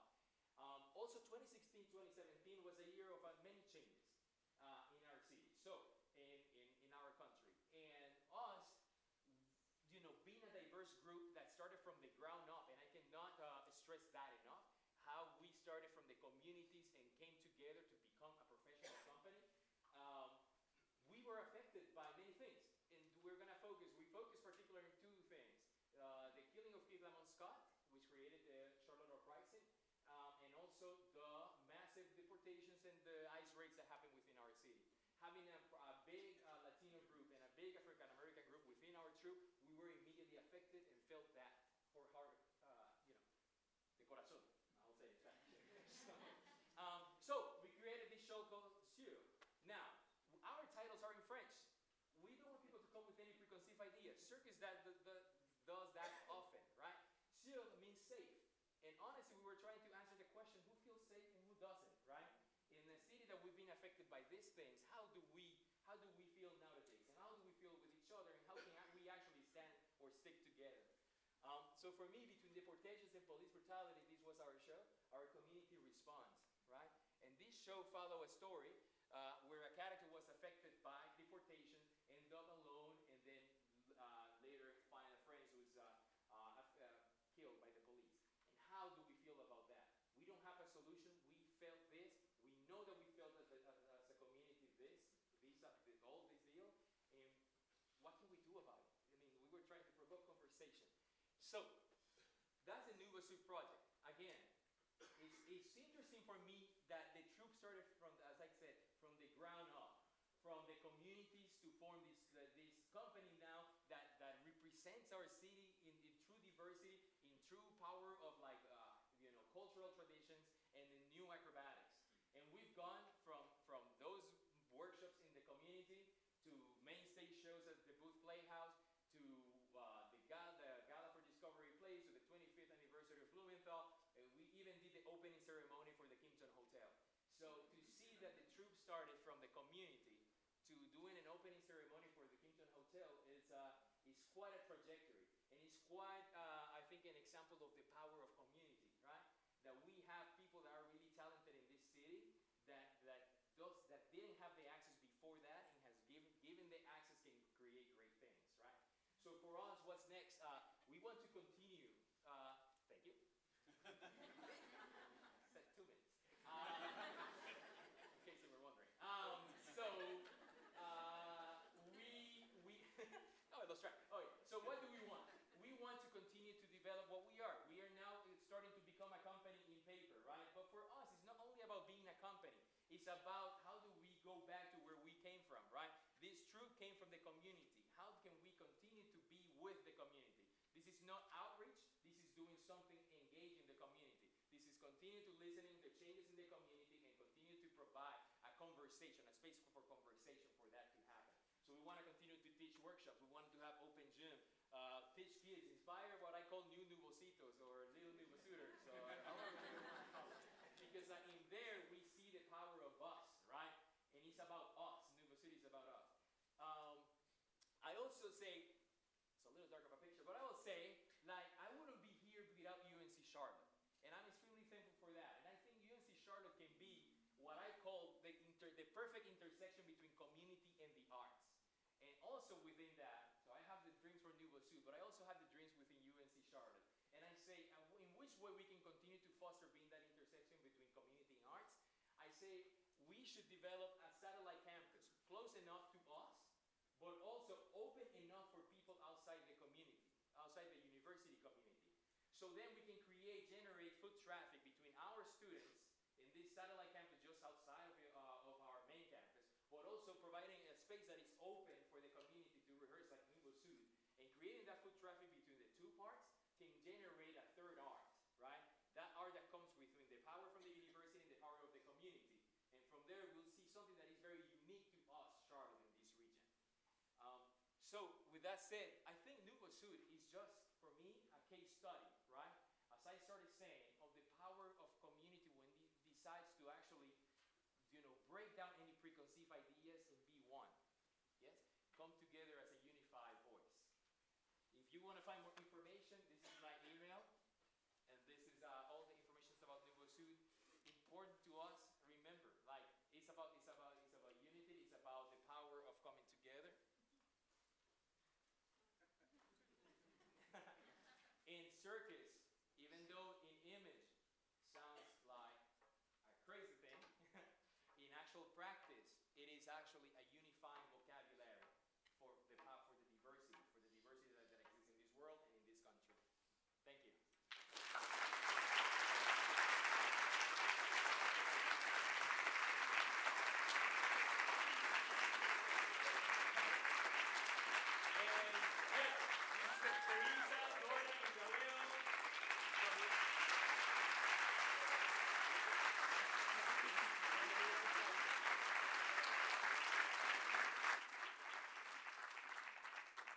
Thank you much, Carlos and team. That was a great one to end on. So, Charlotte,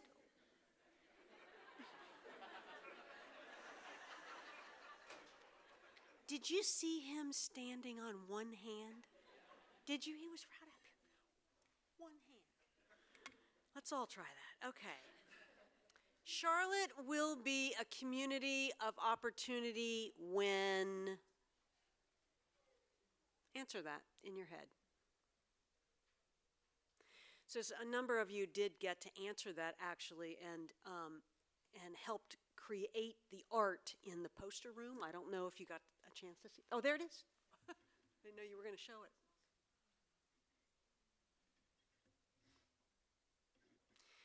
So thank you so much for coming. I hope you've been inspired by some of the work that you've heard about and interacted with today.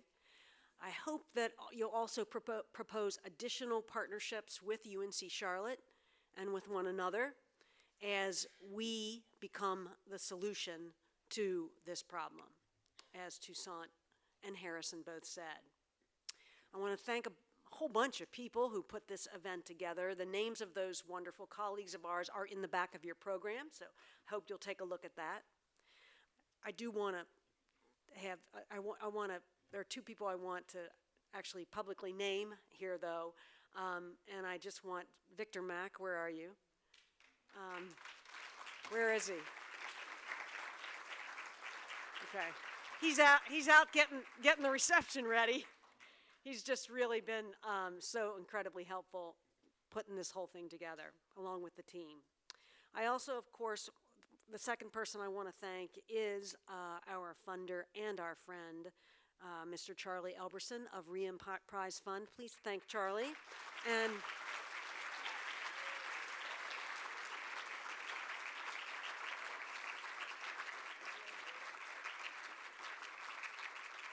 Charlie, you've done so much for our community and so much for this work. I'd like you to come and say thank you and welcome everyone to the reception.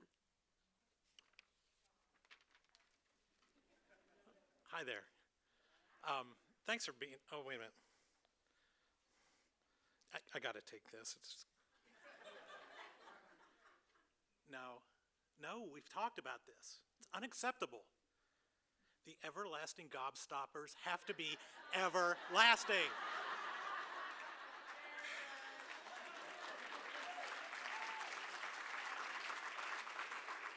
So much to do, so little time.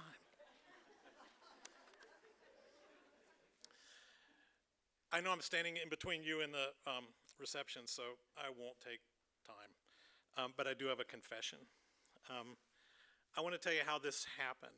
It happened because I like to eavesdrop. I like to listen in. It started when I was a kid because I would eavesdrop on the adults because I figured they knew all the secrets. So I'd listen on what they were saying. We are all here today because of that tendency. There is a charlatan of some importance. I don't think he's here today. But I eavesdropped on this person. And he said, I feel like there's a lot going on, but nobody's moving the needle. He was wrong, but I know why he said it. I know why he said it. Re-Emprise Fund funds game-changing initiatives for visionary nonprofits. It's a funny word, Re-Emprise. It's R-E-E, Emprise. The R-E-E was my dad's initials. He started it. And he said a lot of things. And one of the things he said was, people pay attention to what gets measured. So be sure to measure what matters. That's pretty much this whole thing. Measuring what matters is a big part of what we do, and I frankly couldn't do it without my partners at UNCC, working with the nonprofits that we fund to measure what matters. I was listening to my still friend Toussaint, and he said great change comes by moving one pebble at a time. Great change comes by doing small things in a great way. How will you know you're doing it in a great way if you don't measure it? So these are the types of things that you've heard about. I am so grateful, I'm so full of joy and hope because I have had the chance to be involved in some of the things that you've heard about, some of the things you've seen. I really appreciate everyone in this room and how well informed you are. There's no slam on being well informed. We read a lot, we talk to each other and our peers, but it's not being involved. Being involved is where the joy is. Being involved is where the hope is. Being involved is where it matters. So, great things come by doing small things in a great way. Move a needle. That's where you come in. And this is where we go out. Thank you.